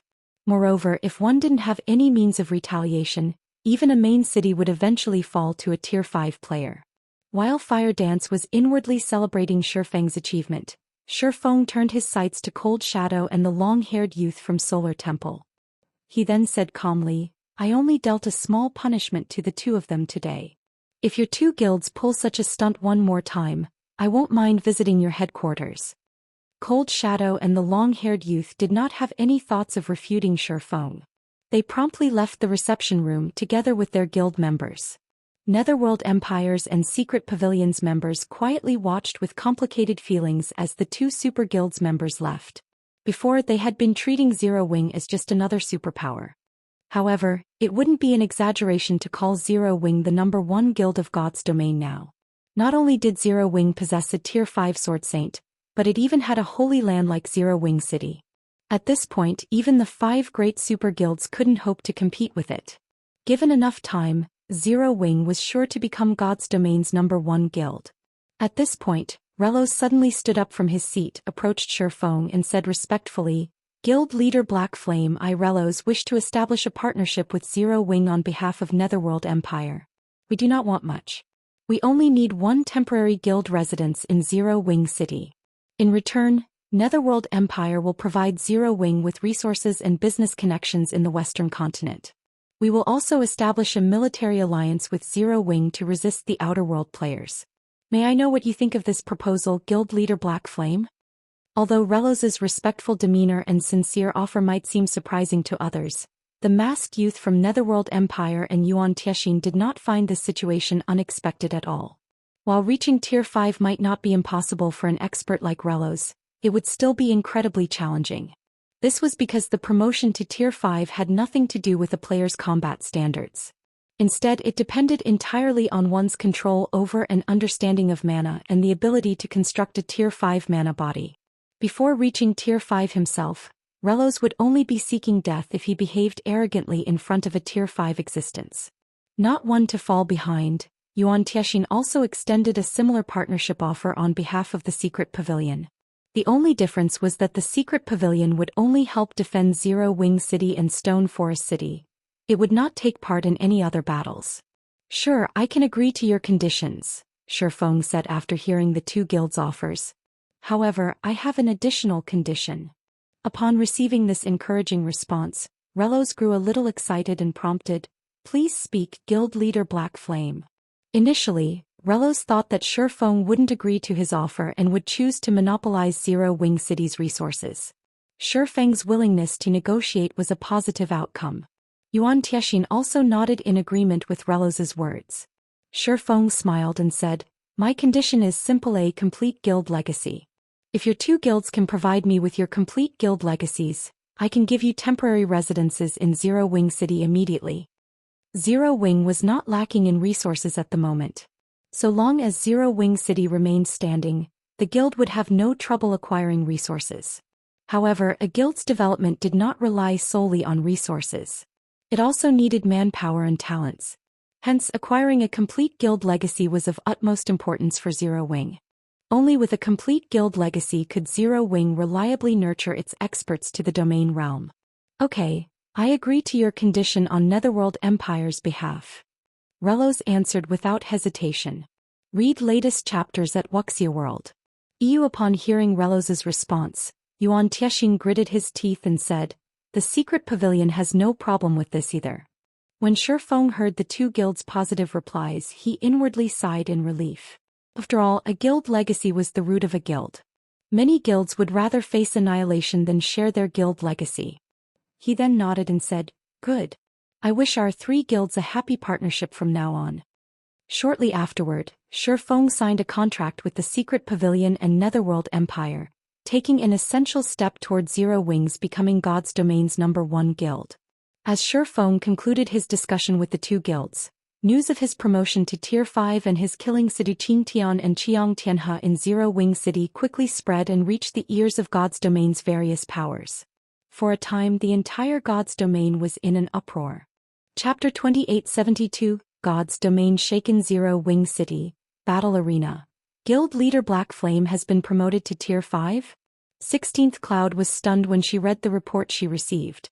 Looking at Sorrowful Silence, she asked, "Have you verified this?" Although quite a number of God's Domain's Void Realm experts had gotten promoted to Tier 4 already, with Domain Realm experts even making considerable progress in developing their mana bodies, everyone was still a long way from reaching Tier 5. Creating a Tier 5 mana body was an entirely different matter from improving the completion rate of one's mana body. Since most Tier 4 experts hadn't even developed their mana bodies to a significant extent, getting promoted to Tier 5 shouldn't be possible. Hence, 16th Cloud found it truly hard to believe that Feng had already reached Tier 5. However, instead of getting the answer she hoped for, Sorrowful Silence nodded solemnly. He then said in a shocked voice, "Yes, I happened to be in another reception room at the time, negotiating with Zero Wing's representative for a long-term lease of the battle arena's combat rooms. My room was quite close to the reception room used to host the secret pavilion and the three super guilds. Every Zero Wing member on the floor reacted strongly. I also saw Mythologies and Solar Temple's members leave the residence, looking grim." In reality, Sorrowful Silence didn't just hear about Feng's promotion to Tier 5 from Zero Wing's members. He had also personally experienced the frightening aura Feng had exuded. Despite being in an entirely different room, he had still sensed that aura clearly, and it had been much stronger than the auras of the Tier 5 NPCs he had come across before. Of course, the Tier 5 NPCs Sorrowful Silence met previously had never displayed any killing intent. They had even been actively suppressing their auras. In comparison, Feng had not held anything back when he attacked Zhou Xian and Xianxia. This was why Sorrowful Silence was confident Feng had reached Tier 5. This is interesting. 16th Cloud revealed a hint of joy and excitement after hearing Sorrowful Silence's confirmation. Now that Zero Wing has a Tier 5 combatant and open Zero Wing City to the public, the Eastern Continent's status quo will get reshuffled. That's right. Thank goodness we're already strategic allies with Zero Wing. Sorrowful Silence said, nodding in agreement with 16th Cloud. Tier 5 existences were different from Tier 4 existences. Tier 4 players couldn't capture a guild city all by themselves. That was a task that required a large number of Tier 4 players. When Tier 4 players were still scarce, Zero Wing might have been able to pose a significant threat to the various superpowers, but it didn't threaten their roots. However, the situation had changed. A Tier 5 player could effortlessly capture a guild city, even a superpower's headquarters, which meant that Zero Wing had the power to uproot and destroy superpowers. Moreover, now that Zero Wing's expert count had skyrocketed, it was entirely capable of expanding its territory and occupying more guild cities. It wouldn't face a manpower shortage even if it captured 5 or 6 more guild cities. When the Eastern Continent's various powers received this piece of news, the superpowers that had always been working against Zero Wing fell into an awkward situation. This was especially true for Starlink.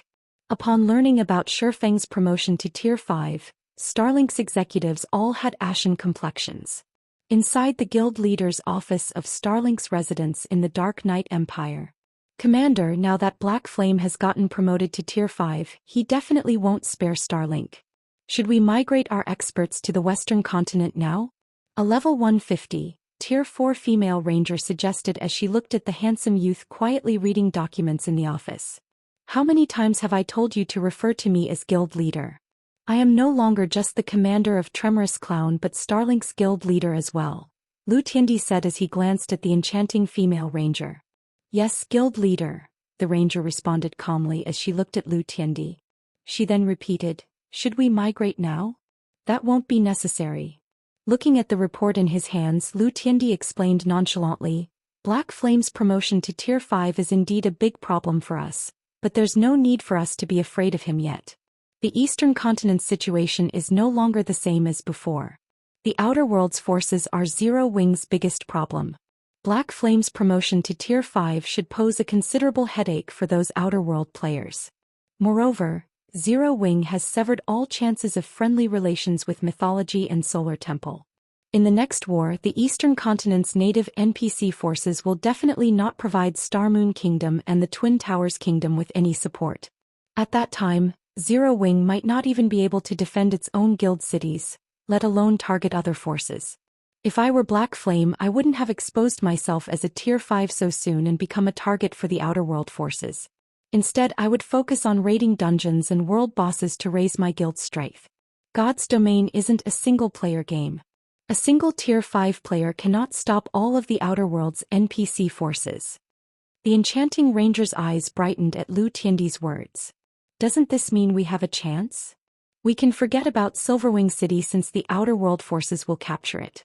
On the other hand, we can get our hands on Stone Forest City since it is close to the Dark Knight Empire.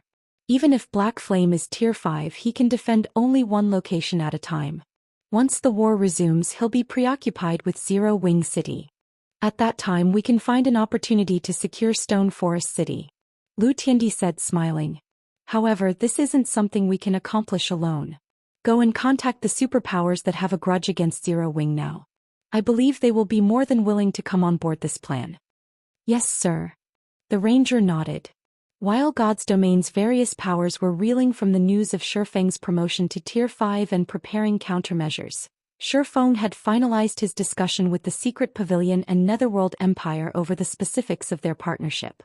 Guild leader, now that we have the two guild legacies, we can probably nurture a batch of Void Realm experts and possibly Domain Realm experts within a short period, Fire Dance said.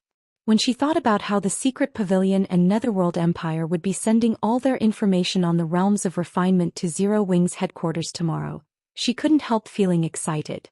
Although the guild legacy Zero Wing received from Unyielding Soul previously was indeed valuable, the information provided allowed Zero Wing to nurture experts only to the Flowing Water realm at a reliable rate. It was still a far cry from a complete guild legacy. After all, only Void Realm experts could serve as a superpower's mainstay. Zero Wing had far too few of such peak experts. The only reason Zero Wing managed to produce as many Tier 4 experts as it had now was the various God's Domain legacies and excellent training environment the guild possessed. Even then, these Tier 4 experts could only rank among the lower rungs of Tier 4 players. That's right. Feng nodded. He similarly felt happy over this matter. Only when Zero Wing possessed a complete guild legacy of its own could it become a true titan in God's Domain.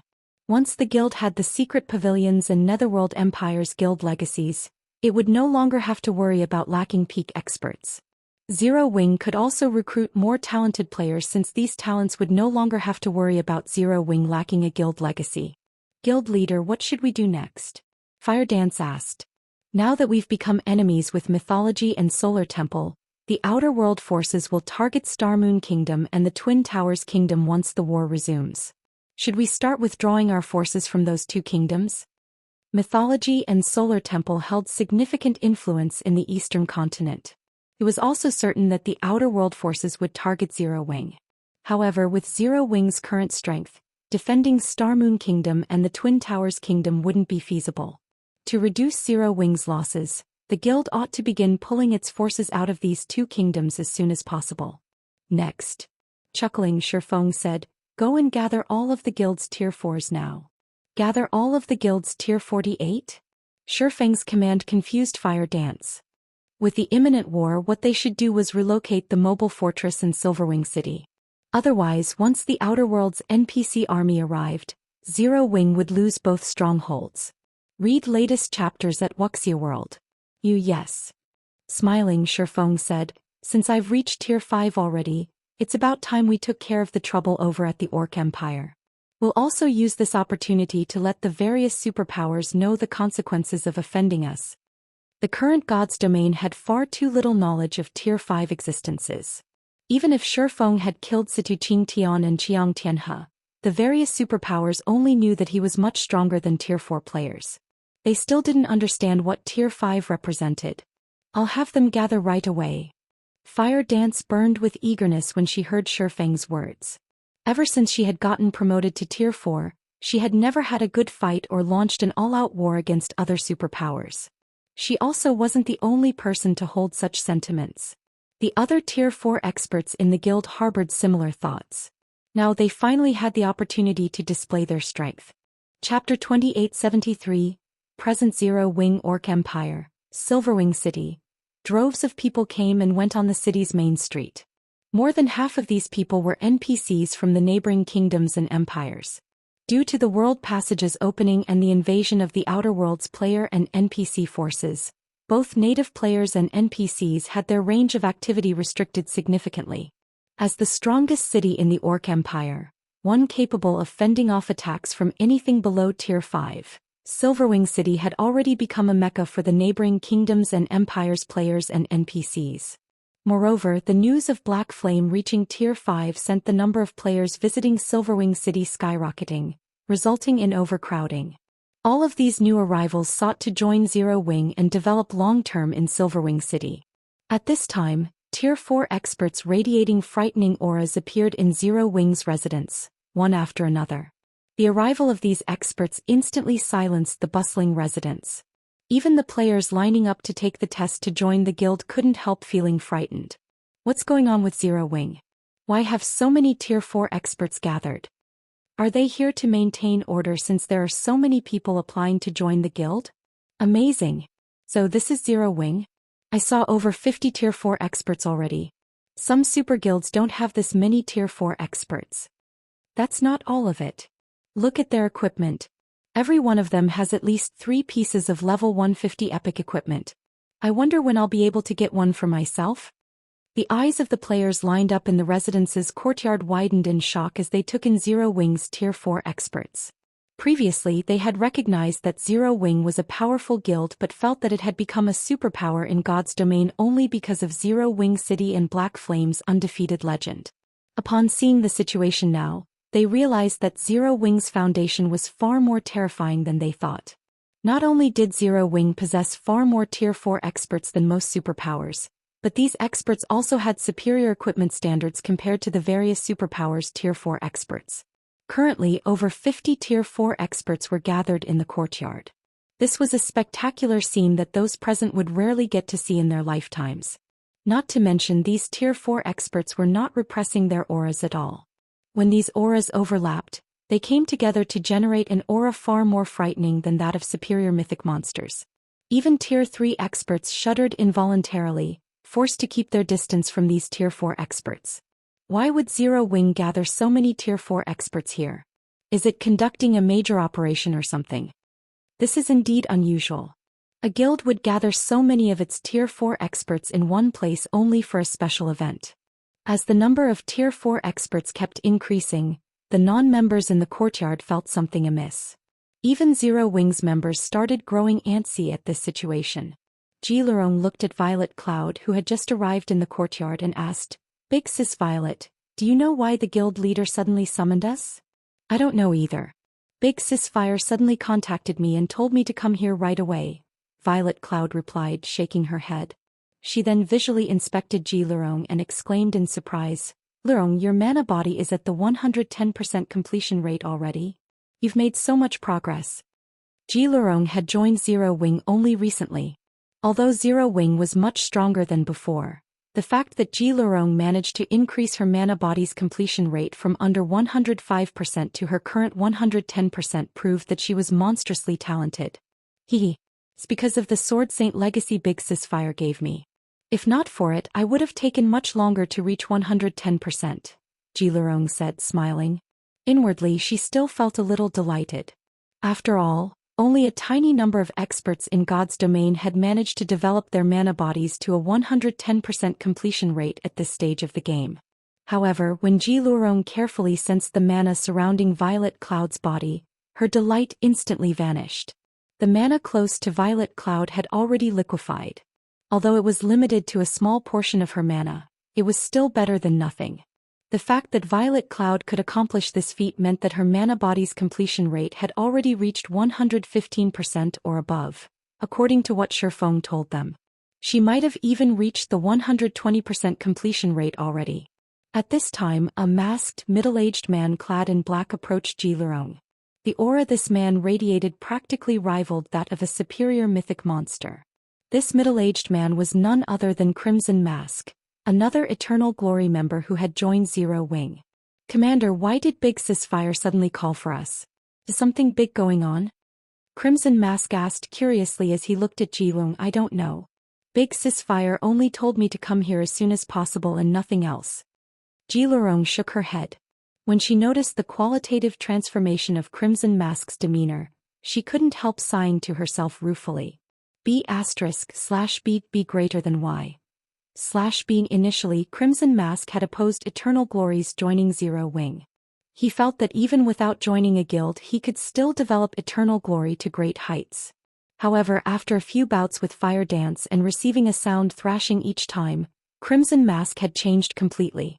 Now he was even referring to Fire Dance's Big Sis. However, Crimson Mask was much more fortunate than someone else, his fate considerably better. Besides Crimson Mask, a lunatic named Invincible Swallow had come to Zero Wing to challenge Violet Cloud, and the fate this lunatic suffered was simply terrible. That fight could be described as an adult beating up a toddler. Afterward, when Invincible Swallow returned for a rematch at a later date, Violet Cloud just so happened to be out on an errand. Aqua Rose had been present at the time, so he challenged her instead. After that match, Invincible Swallow began questioning his life. Even now, he was still training crazily in Stone Forest City's battle arena every day. While Zero Wing's Tier 4 members wondered why Fire Dance had suddenly gathered them, a man and a woman approached the courtyard from a distance. These two people were none other than Feng and Fire Dance. Feng was just walking casually, yet his steps distorted the space around him. It was as if the surrounding space couldn't contain his presence and could crumble at any time. In addition, as Feng did not bother concealing his aura, everyone present gasped involuntarily when they sensed it. Although Feng wasn't directing any hostility at anyone, merely letting his aura radiate freely, the Tier 4 players present felt their bodies becoming incredibly heavy as if someone had tied metal weights to their bodies. As for the Tier 3 players present, they instinctively retreated from Feng, not daring to move even an inch closer to him. "He's the guild leader?" Crimson Mask was shocked as he looked at Feng. Before today, Crimson Mask had only ever heard the name of Black Flame. From the gossip circulating inside Zero Wing, he knew that Feng was Zero Wing's #1 expert and that his existence was the linchpin of the entire guild. Crimson Mask had thought that Feng was only slightly stronger than Fire Dance. However, given this situation, Feng wasn't just somewhat stronger than Fire Dance. He was practically standing on a whole other level. Aside from Crimson Mask, many of the Tier 4 experts who had joined Zero Wing recently were also stunned by Feng's terrifying aura. After glancing at the crowd gathered, Fire Dance reported to Feng, "Guild leader, apart from the 2 vice guild leaders and around a dozen others, who are currently occupied with important matters, all of the guild's Tier 4 members are here." "Not bad." Feng nodded in approval as he scanned the crowd before him. A total of 59 Tier 4 players waited in the courtyard, their levels ranging from level 148 to level 156. More than half of these players had broken through the 100% threshold of their mana bodies already, with nearly 20 having reached the 105% threshold and 7 at the 110% threshold. The 7 to reach 110% completion rate or above were Violet Cloud, Fire Dance, Ji Lurong, Alluring Summer, Yantianxing Yilofei and Silent Blade. One could consider this lineup a spectacular force at this stage of the game. Read latest chapters at Wuxia World. EU at this time, Kola, who had already reached level 150, could no longer hold back his excitement, asking, "Guild leader, are we going to raid the Orc capital city?" The orc capital city's core area was a special secret land. The degree of danger in this secret land closely rivaled that of a god mode regional dungeon. The loot inside was likewise incredible. However, one required a sufficiently large team of Tier 4 players to raid it. This was why nobody had succeeded in raiding it even now. Meanwhile, Zero Wing currently had 59 Tier 4 players and 1 Tier 5 player gathered. They were already more than qualified to raid the orc capital city's secret land.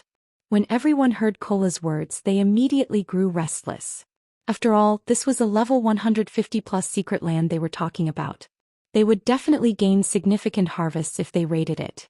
No, I didn't gather you here for the orc capital city, but for something else instead, Feng said, shaking his head. Something else. Cola and the others grew confused. That's right. Smiling, Feng explained, to ensure our survival in the upcoming war and Zero Wing's future development, I plan on annihilating Ancient Rock City and eliminating Beast Emperor from the Orc Empire.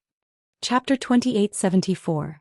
Descending upon Ancient Rock City Orc Empire. Ancient Rock City. The walls of Ancient Rock City were over 50 meters tall. Despite numerous faux saint monsters roaming the barren land outside the city walls, the Tier 3 players patrolling atop the walls completely disregarded these monsters as if they did not exist. Surprisingly, the faux saint monsters that most of the Eastern Continent's players regarded as a nightmare showed no intentions of attacking Ancient Rock City. They behaved like scarecrows under the city walls. At this time, a merchant caravan composed of over 100 players and over a dozen horse-drawn carriages slowly approached Ancient Rock City from a distance. Despite catching sight of these players, the countless faux saint monsters roaming the barren land outside Ancient Rock City behaved as if they did not see this caravan. Looking at the level 120 faux saint monsters around him, a level 136, Tier 3 swordsman escorting the caravan exclaimed, "The Sacred Heart Amulet Saint's hand sold us is amazing. Those mythic faux saint monsters ignore us even when we're only 30 yards away from them." Even NPCs were helpless against the faux saint monsters running rampant in the many neighboring kingdoms and the Black Dragon Empire. The danger made it increasingly difficult for merchant caravans to make money. However, so long as a caravan carried a Sacred Heart amulet, it could avoid the faux saint monsters' attacks altogether. At the swordsman's words, the level 137, Tier 3 Guardian Knight sitting at the head of the caravan looked at the Sacred Heart amulet in his hand. With a hint of ambition in his eyes, he said, "I know, right? We must buy some more of these Sacred Heart amulets in Ancient Rock City. We can make a fortune reselling them in the neighboring kingdoms and empires." The Sacred Heart amulet was a non-bag space item. Although players could wear it on their person, they couldn't store it in their bags. It also couldn't be transported by teleportation. However, Saint's Hand sold the Sacred Heart amulet only in Ancient Rock City. None of Saint's Hand's other residences sold it. Many merchant players and adventurer teams had realized that they could make a fortune by purchasing the Sacred Heart amulets in bulk from Ancient Rock City and reselling them in the neighboring kingdoms and empires. Nowadays, many faux saint monsters roamed the territories of the neighboring kingdoms and the Black Dragon Empire. Leaving the safety of towns and cities would expose players to not only the standard monsters but also a large number of faux saint monsters. The Sacred Heart amulet could mitigate the danger. More importantly, the Sacred Heart amulet was a consumable, so it was always in high demand in the neighboring kingdoms and the Black Dragon Empire. Selling these amulets in these countries wouldn't be a problem. The main reason their Fighting Tiger adventurer team had invested a considerable fortune into hiring more than a dozen advanced carriages was to make an even bigger fortune off these amulets. At this time, a level 136 Tier 3 female ranger standing atop the leading carriage pointed at a distant silhouette and shouted, "Commander, we're almost at Ancient Rock City." "Okay. Everyone get yourselves ready, newbies especially. Ancient Rock City is different from other guild cities." The leading Guardian Knight shouted through the team chat. Although the city prohibits fighting, it is still a bona fide dark city. There are tons of dark players there, so make sure not to get marked by them. Otherwise, we'll be in a ton of trouble once we leave the city. At the Guardian Knight's words, the team's veterans promptly took out a magic scroll for the Tier 1 Mana Guard spell and used it on themselves. With the Mana Guard active, the common tracking mark would be ineffective against them. Upon seeing this, the newbies to Ancient Rock City also took out the magic scrolls they prepared and used the scrolls on themselves. As the caravan trundled increasingly closer to ancient Rock City, the newbies couldn't help gasping in shock at their first sight of the towering stronghold. Ancient Rock City was undoubtedly the most spectacular guild city they had ever seen in their careers in God's domain. Not only did the city have walls over 50 meters tall guarding it, but it covered an area rivaling NPC main cities. Most importantly, two 30-meter-tall faux saint monsters flanked the city's entrance. The two monsters wore steel plate armor and each carried two gigantic swords. If one inspected these two monsters with an identification skill, one would find that they were level 160 superior mythic-ranked faux saint slayers. The aura of these two faux saint slayers sent involuntary shudders through all the players entering ancient Rock City. Just by standing there, the two superior mythics made everyone feel as if their souls would get devoured. Besides the two faux saint slayers standing guard, more than 30 evil dark dragons wheeled in the sky above ancient Rock City. These 50-meter-long evil dark dragons radiated auras close to rivaling the superior mythic-ranked faux saint slayers. When the Fighting Tiger Adventurer team arrived before the city gate, the members spotted a long line of players and NPCs waiting to enter the city. Many of these NPCs exuded dense bloodlust, which proved that they roamed the dark side of God's domain. At this time, however, even Tier 4 NPCs were obediently waiting in line. Amazing! There are so many Tier 4 monsters and NPCs here. Even a kingdom's capital city isn't comparable to this place. The first-time visitors among Fighting Tiger exclaimed. Of course, ancient Rock City is Saint's Hand's main headquarters. Moreover, the city has already become a mecca for the dark forces operating in the neighboring kingdoms and the Black Dragon Empire. If we include the city's defensive structures, even the outer world forces will have difficulty taking down ancient Rock City. Now, many well-known and top adventurer teams are developing here, the leading Guardian Knight explained.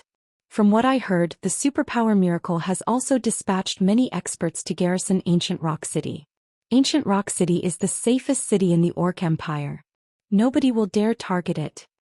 The Saint's Hand member conducting inspections nearby overheard the Guardian Knight's words and couldn't help putting on a prideful expression. Currently, ancient Rock City was only one step away from becoming a main city. Its combat power far exceeded that of guild cities of the various superpowers. Had Saint's Hand not been wary of the Outer World's NPC forces, it would have long since flattened the neighboring kingdoms and the Black Dragon Empire, becoming an existence surpassing the 5 great super guilds. However, as the Fighting Tiger Adventurer team was undergoing inspection, a gigantic figure suddenly approached ancient Rock City from the distant sky. Its speed was as fast as a mighty gale, and it stopped only after arriving in front of the city. The steel behemoth over 100 meters long hung in the sky roughly 400 yards from ancient Rock City, overlooking the entire city. Several dozen players stood on this steel behemoth. Read latest chapters at Wuxia World. EU. At this steel behemoth's appearance, the entire ancient Rock City went into an uproar. It's the Crimson Dragon flying ship. That's Zero Wing's flying ship. Quick look, isn't that Black Flame? Nowadays, almost everybody in God's domain was familiar with the Crimson Dragon flying ship. After all, this thing had long since become Zero Wing's signature. Zero Wing was even using some of these flying ships to transport cargo across the sea, to the envy of many superpowers. However, Zero Wing's sudden visit to ancient Rock City confused many of the city's players. Meanwhile, upon spotting the Crimson Dragon flying ship, the evil dark dragons patrolling the city's airspace let loose deafening roars. The 2 faux saint slayers standing guard by the city's entrance also raised their heads and gripped their weapons, going on full alert against the flying ship. As everyone in ancient Rock City fell into panic and confusion, Feng looked down at the city below from aboard the Crimson Dragon flying ship and shouted, 5 minutes. I will give you 5 minutes to withdraw from the city if you do not wish to get dragged into Saint's Hand's problem. Anyone who doesn't withdraw after 5 minutes will disappear from God's domain together with ancient Rock City. Chapter 2875, Ancient Rock City in Peril. Is Zero Wing planning to attack the city? This is crazy. Zero Wing must have lost its mind. How dare they attack ancient Rock City? Inevitably, ancient Rock City's inhabitants doubted Feng's declaration, with many of them considering it a joke. Saint's Hand had continuously strengthened ancient Rock City. Currently, the city's defenses were superior to those of other guild cities, and the combatants stationed within the city were more than enough to instill fear in the various superpowers. Not to mention the dark forces of over a dozen countries gathered in the city. Apart from dark guilds, there were also plenty of NPC forces among these dark forces. These forces had paid a considerable price to settle in ancient Rock City and even treated the city as their base of operations. Anyone who dared to attack ancient Rock City would make an enemy of these dark forces. Be it dark guilds or dark NPC forces, every one of them had at least 2 or 3 Tier 4 combatants under their command. Moreover, Miracle had recently garrisoned the city, so there should be close to 200 Tier 4 combatants defending ancient Rock City right now.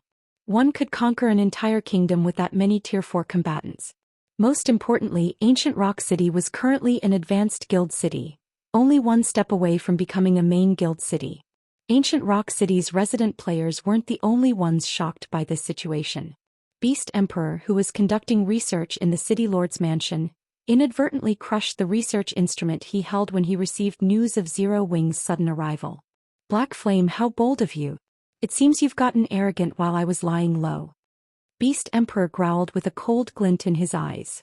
Lord Beast Emperor, Black Flame is rumored to have reached Tier 5 already. Should we notify the Sacred Envoy? The level 152 Tier 4 Berserker who had made the report asked. News of Feng's promotion to Tier 5 had long since reached the ears of God's Domain's various powers. Meanwhile, a Tier 5 player was in existence. Even Saint's Hand had to be wary, putting away the tools on his table. Beast Emperor glanced at Saint's Hand's guild leader, Furious Fist, and smiled lightly. No need. Call for some people and come along with me. I want to see what exactly gives Black Flame the confidence to act arrogantly in my ancient rock city. After saying so, Beast Emperor turned around and left. A robust man with black skin covered in flashing runes, who stood guard before the research room, silently trailed him. Yes, sir. Furious Fist hurriedly followed after the robust man. Less than 3 minutes after Feng's declaration, many players and adventurer teams afraid of trouble had already withdrawn from ancient Rock City. Only dark players and a few courageous normal players chose to remain. At the same time, players from the various dark adventurer teams and dark guilds also gathered at ancient Rock City's entrance, one after another, and watched the fleeing players. These cowards. Zero Wing sent only a few dozen players, yet these people are already running away. Zero Wing is famous after all. It's normal for them to run away. Not to mention Black Flame is also here. It'd be strange for them not to escape. These people are simply idiots. Zero Wing won its past battles only because of the powerful defenses of its cities. That's right. So what if Zero Wing managed to produce a Tier 5 player? We'll teach these guys what it means to offend us dark forces. The dark players revealed expressions of rage and excitement as they looked up at the Crimson Dragon flying ship. Zero Wing's reputation was through the roof right now. Moreover, Feng had gotten promoted to Tier 5. Hence, players were starting to consider Zero Wing God's Domain's #1 guild. If a battle were to occur in the outside world, dark players like themselves would indeed be afraid of Feng. However, it was a different story if the battle took place inside ancient Rock City. With the city's magic array, they could still take him on with the many Tier 4 players they had. Not to mention a large number of Faux Saint monsters protected ancient Rock City, including 2 superior mythic-ranked Faux Saint slayers. Even if they couldn't kill Feng, they could at least make the other members of Zero Wing suffer. As the 5-minute limit approached, the number of players retreating from ancient Rock City also increased. At this time, the players that had withdrawn from ancient Rock City suddenly felt a chill envelop their bodies. Even Tier 3 experts found themselves partially kneeling on the ground. The next moment, a group of 40 players flew out from the city lord's mansion. Apart from Furious Fist and Saint's Hand's Tier 4 executives, 17 players on the team were people that none of ancient Rock City's inhabitants had ever seen before. These 17 players looked nothing like humans. Not only were their bodies pitch black, but there were also flashing runes engraved all over their bodies. These players' auras were also stronger than even that of superior mythic monsters. When combined, their auras transformed into a tsunami that swept through the entire city and its surroundings. Amazing!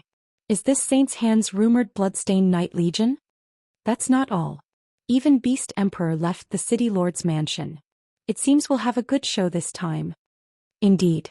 I heard that Beast Emperor has constantly been plotting revenge on Zero Wing after getting slaughtered at the Secret Covenant Tower. Now that Zero Wing has come knocking on his door, there's no way Beast Emperor will spare Zero Wing. The various major powers experts standing atop the city walls were surprised when they saw Beast Emperor and the Bloodstained Knights making an appearance. At the same time, they were shocked by the power Saint's hand displayed. The superpowers on the Eastern continent had always been fearful of Saint's hand, and this situation greatly confused the various major powers. However, after seeing Saint's hand's top combatants, they realized that the superpowers' fear of Saint's hand wasn't without basis.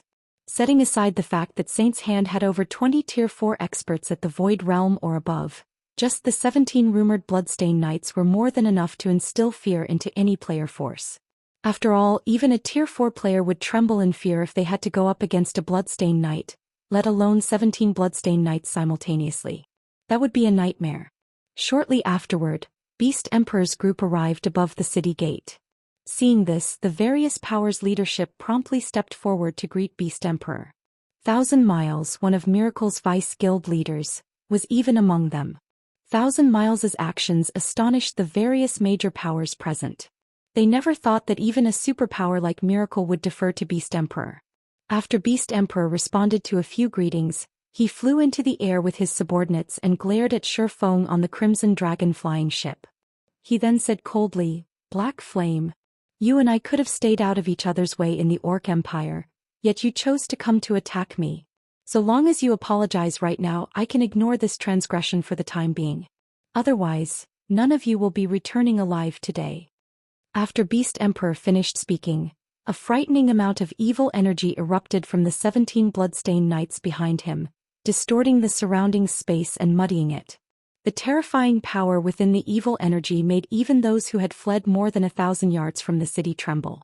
Moreover, the two foe Saint Slayers had flown to flank the Crimson Dragon flying ship, while the 30+ evil Dark Dragons had surrounded it, thoroughly sealing off all of Zero Wing's escape routes. The fleeing players gasped at this scene. With such a force under Saint's hand's command, the guild could take on even an empire. Damn it. I thought Saint's hand was going to suffer this time, but it seems I miscalculated. Zero Wing has always relied on Black Flame to survive. Now it seems Zero Wing has finally met its match. If this situation isn't handled properly, apart from Black Flame, the other Zero Wing members present probably won't leave alive. At this time, even a fool could tell how powerful Saint's hand's forces were. It wouldn't be an exaggeration to say that even an NPC force with a Tier 5 combatant under its command wouldn't dare to offend Saint's hand casually, let alone Zero Wing. Apologize. Feng laughed. Beast Emperor, it seems you're growing senile. Have you forgotten how you died at my hands last time? Read latest chapters at Wuxia World. You bastard. Feng's words enraged Beast Emperor. However, before Beast Emperor could say anything more, mana exploded from Feng's body. Immediately, an indescribably heavy pressure descended on the entire ancient rock city. World creation. The next moment, Beast Emperor and the others plummeted to the ground one after another. Even the Tier 4 experts standing on the city walls found themselves on one knee under the strong pressure. Chapter 2876. Shock. Impossible. Every player inside Ancient Rock City nearly had their eyes fall out of their sockets when they saw Beast Emperor and the other Tier 45 plummeting to the ground. Even the Zero Wing members present were stunned. This scene thoroughly exceeded their imagination. In the current God's domain, Tier 4 players were already considered peak combatants and displayed a guild's foundation. Yet, under Feng's mana domain, Beast Emperor and the other Tier 4 combatants on his side could exhibit only 20% or so of their usual combat power. They even lost their ability to fly and manipulate ambient mana. In the blink of an eye, these existences that originally stood at the peak of God's domain had become no different from Tier 3 players. At this time, let alone a Tier 5 player like Feng, even Tier 4 experts could slaughter Ancient Rock City's defenders. This is the strength of Tier 5s? When the players who had evacuated Ancient Rock City looked at Feng hovering proudly above the city, an indescribable sense of shock and horror filled their hearts. As veteran players of God's domain, they knew that a significant difference existed between tiers. They also knew that a Tier 5 player undoubtedly stood at the apex of all players in the current God's domain. However, only after witnessing the power of a Tier 5 player did they understand how large the gap between Tier 4 and Tier 5 was. In front of a Tier 5 existence, Tier 4 players would only be making fools of themselves if they tried to win by Zerg tactics. The Tier 4 monsters among ancient Rock City's defenders, though, weren't as badly off as the Tier 4 players. Because monsters mainly relied on their basic attributes and rarely manipulated the ambient mana to do combat, their penalty was not as large as the Tier 4 players. Regardless, the mythic-ranked evil dark dragons still had their combat power reduced by half, whereas the superior mythic-ranked foe saint slayers had theirs reduced by 30%. Moreover, all of them lost their ability to fly.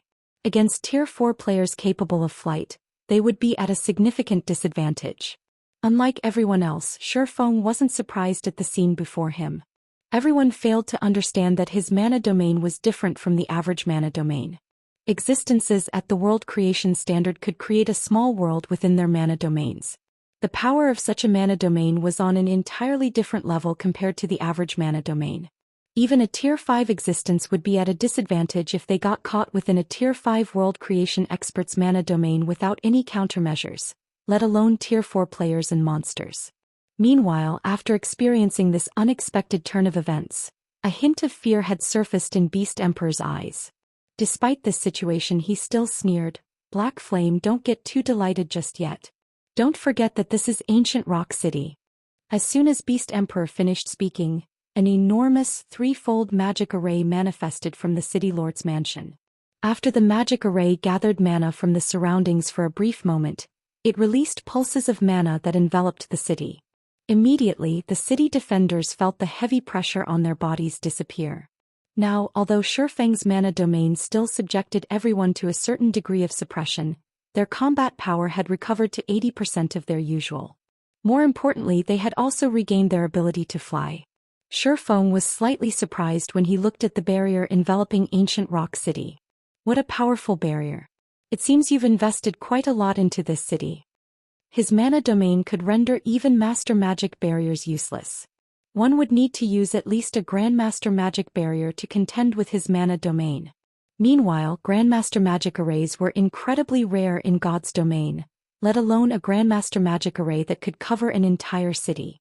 The value of every set of scrolls for such a magic array could rival that of fragmented legendary items. Black Flame, do you think you're the only one with the means to defend cities? Looking at Feng, Beast Emperor sneered, "This is an ancient Grandmaster magic array. Although ancient Rock City hasn't reached the main city level yet, it is no weaker than a main city in terms of defense. Although you're Tier 5, don't even think about taking down ancient Rock City." A main city's defensive magic array was wholly capable of withstanding Tier 5 attacks. So long as the magic array had a constant energy supply, even Tier 5 existences shouldn't think of penetrating it. Meanwhile, exhausting the energy supply of a main city's defensive magic array wasn't something just one Tier 5 existence could accomplish. One would need several Tier 5 individuals or siege weapons with Tier 5 destructive power to do so. However, Zero Wing only had one Tier 5 combatant now. In other words, breaking through ancient Rock City's defensive barrier would be nothing but a pipe dream. When Beast Emperor finished speaking, the members of the various powers in ancient Rock City sighed in relief. They then looked at Feng with sneers on their faces. "Black Flame, so what if you're Tier 5? That's right.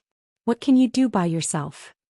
When Feng had extended his mana domain before, everyone within ancient Rock City had felt strong pressure overwhelming them.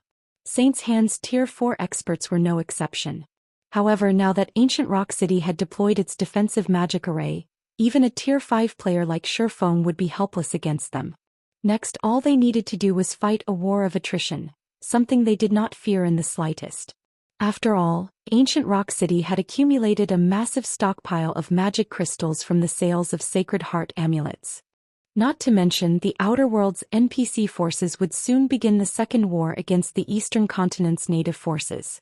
And in this upcoming war, the Outer World forces would set Zero Wing as their primary target. Zero Wing couldn't afford a war of attrition with ancient Rock City at all.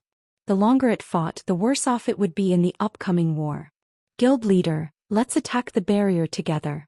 I want to see how long it can last against our combined attacks. Fire Dance said, gnashing her teeth as she looked at Ancient Rock City's arrogant residents. That's right. If it spells with Tier 5 power, I can use a few as well. I refuse to believe we can't break this barrier.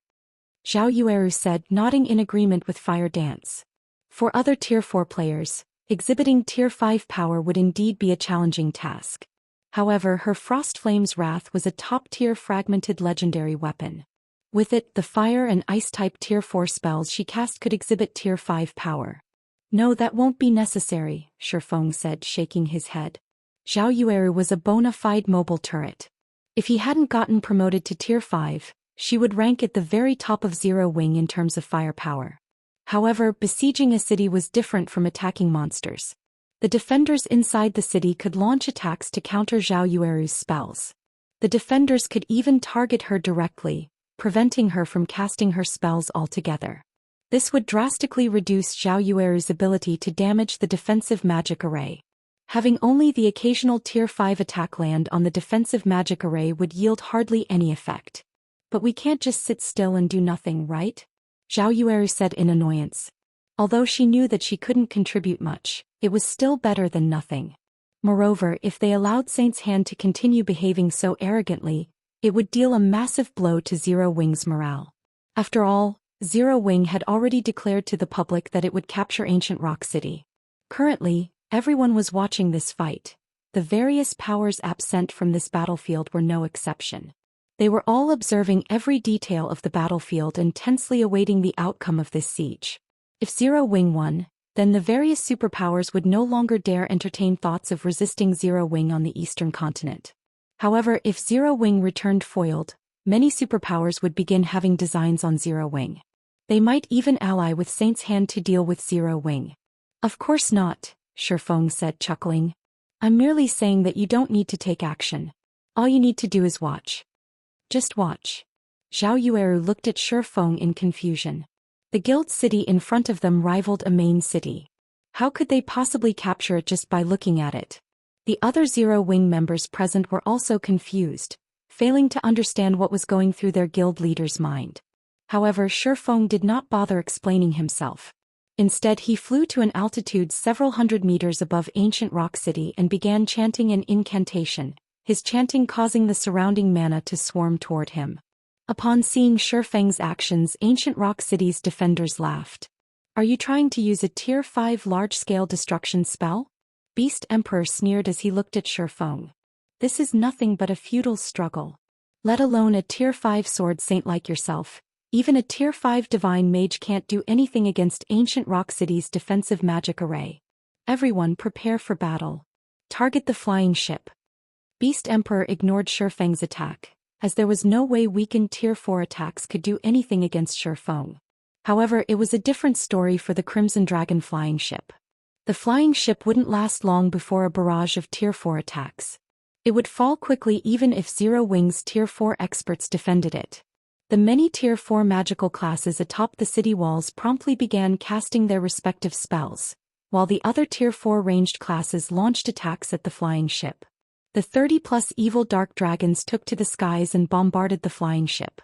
The Zero Wing members aboard the Crimson Dragon flying ship felt an invisible pressure weighing down their bodies. Upon seeing the oncoming attacks, Fire Dance yelled hurriedly, "Magical classes, deploy defensive magic arrays." Even a Tier 5 legendary monster would suffer if it tried to take on the attacks of more than 100 Tier 4 individuals, let alone Tier 4 players like themselves. Moreover, the Crimson Dragon flying ship only had Tier 4 combat power. However, just as the two sides were about to clash, Feng finished his incantation's final verse. Suddenly, the sky darkened and a spatial tear spanning over 1,000 yards appeared above Ancient Rock City. The spatial tear made it seem as if the sky was about to collapse, inevitably drawing everyone's attention. What is Black Flame trying to do? Read latest chapters at Wuxia World. EU questions filled everyone's mind as they gazed at the gigantic spatial tear. Simultaneously, everyone felt an inexplicable chill overwhelm their heart. They could sense something terrifying in the spatial tear, and this feeling made even their souls shudder with dread. Before anyone could say anything more, A gigantic claw the size of a 4-story building extended from the spatial tear. Subsequently, a titanic figure gradually emerged from the spatial tear, blotting out the sky completely. When everyone eventually discerned the identity of this figure, they were dumbfounded. A dragon. Chapter 2877, Divine Dragon's Might. A Tier 4 dragon? It's a real Tier 4 dragon. Any veteran of God's domain would have heard of the creatures known as dragons. Ancient Rock City's inhabitants, who were at Tier 3 on average, had an even better understanding of dragons. However, when everyone in Ancient Rock City saw the dragon in the sky, they finally understood how terrifying dragons were. The Tier 4 dragon that had just appeared above Ancient Rock City was around 500 meters long, its massive body blotting out the sun. Its aura covered a radius of several thousand yards, making every Tier 3 player in that area shudder involuntarily. Compared to the Tier 4 evil dark dragons protecting Ancient Rock City, this Tier 4 dragon was akin to a god. This is a fake. This must be a fake.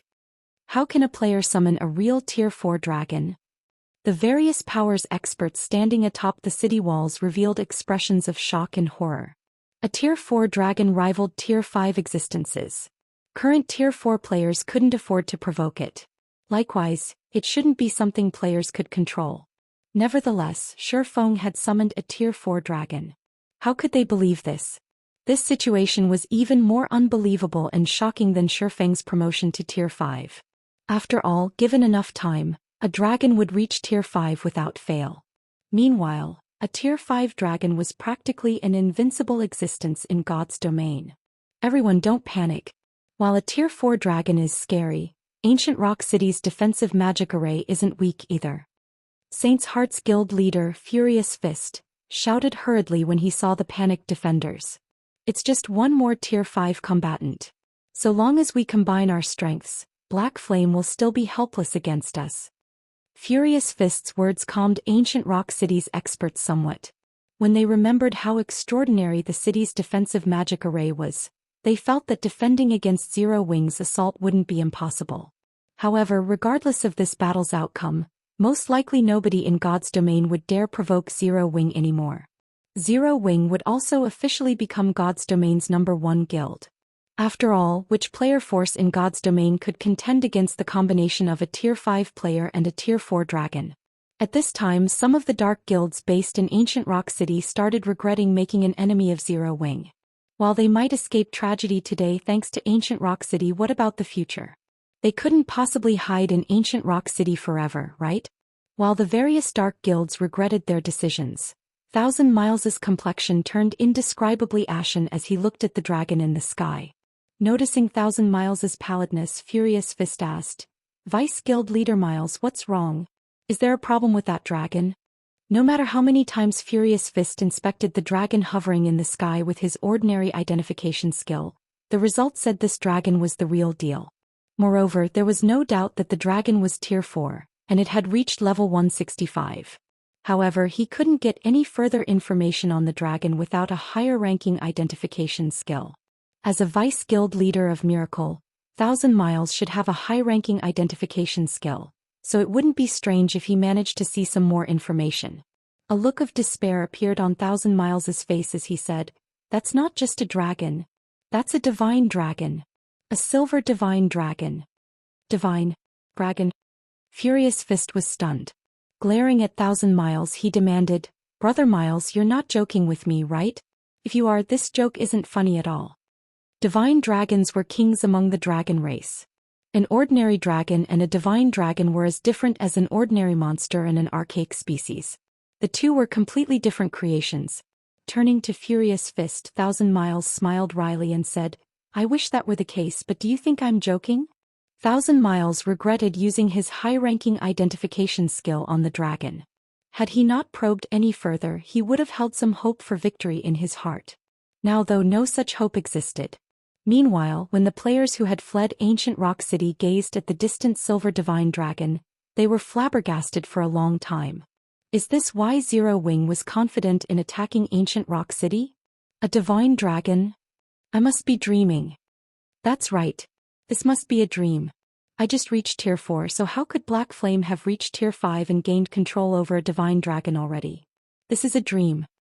Many people began deluding themselves as they looked at the silver divine dragon, none of them willing to face reality. However, Beast Emperor, who stood atop the city gate, had no plans of giving up. Glaring at the divine dragon in the sky, he ranted with a maniacal expression, "Black Flame. So what if you have a divine dragon? My ancient Grandmaster magic array can stop it." The silver divine dragon in the sky suddenly opened its maw before Beast Emperor could continue. The next instant, all mana within a 10,000-yard radius vanished, and everyone within this area felt indescribably stifled. Roar. Accompanied by a deafening roar, a beam of divine light devoured the entire ancient rock city. Divine Dragon's Breath. When the dazzling divine light descended upon ancient rock city, it forced all players within a radius of several tens of thousands of yards to shield their eyes. The divine light gradually faded away, and only then did everyone open their eyes again to inspect the breath attack's effect. How? Impossible. When the players standing several thousand yards from ancient rock city saw the city again, they were utterly dumbfounded. The divine dragon's breath didn't just shatter ancient rock city's defensive magic array. It had even vaporized the towering city lord's mansion at the center of the city along with almost every player and building in the city. Taking their place was a massive crater that spanned the entire city. Only the tier 4 experts on the city walls who managed to activate their life-saving skills in time and the 2 foe saint slayers had survived the attack. Everything inside ancient rock city's perimeter wall had been reduced to a wasteland. No. This isn't possible. Beast Emperor fell into chaos and madness as he looked at what remained of his city. And he wasn't alone. Furious Fist's mind also stopped working at this cataclysmic scene, his body crumbling powerlessly to the ground. Beat all of the investments we've made. All of the forces we've gathered. Gone. As if they were nothing but a joke. 1,000 Miles, who had also survived the ordeal, was rendered speechless for a long time. It had taken just one attack for ancient rock city, a city rivaling main cities, to disappear. Who could believe this? Zero Wings members aboard the Crimson Dragon flying ship were similarly stunned by this scene. This was especially true for Ji Lurong and Crimson Mask, who had been active on the Western continent until recently. An indescribable sense of shock filled the two. The Western continent had legends describing the dragon's devastating power and how a single breath attack could destroy entire cities. There were also stories of kingdoms meeting their end because they had angered a dragon. Previously, Ji Lurong and Crimson Mask treated these stories as mere folklore. Now they finally understood that those stories weren't just legends to embellish God's domain but facts. In reality, even Feng was shocked by this outcome. This is the power of a divine dragon. When Feng saw the ruin before him and Auerbach's nonchalant demeanor, he was momentarily at a loss for words. Feng had seen tier 6 god-ranked experts single-handedly destroy cities in the past. However, compared to the power displayed by those tier 6 god-ranked experts, Auerbach's performance gave Feng a much greater shock. This was because Auerbach was only at tier 4. Read latest chapters at Wuxia World. Originally, Feng thought that Auerbach's breath attack would, at most, deplete a significant portion of the defensive magic array's energy. Yet the entire city had disappeared. He couldn't help looking at the crazed Beast Emperor apologetically. He even wanted to tell Beast Emperor that he hadn't done this on purpose. Of course, while Feng pitted Beast Emperor, he did not show the latter any mercy. Unsheathing the Abyssal Blade, he activated the Tier 4 Darkness Bind, binding Beast Emperor and the other surviving defenders. Now that ancient rock city's defensive magic array was no more, Beast Emperor and the others were subject to the full power of Feng's mana domain. Without the ability to manipulate the ambient mana, Beast Emperor and the others were basically tier 3 players with above-average basic attributes. Hence they were utterly incapable of resisting Feng and got caught easily. And under the restraint of Darkness Bind, they couldn't die even if they wanted to. After Feng destroyed ancient rock city and captured Beast Emperor and the others, news of this battle spread like wildfire across the entire God's domain.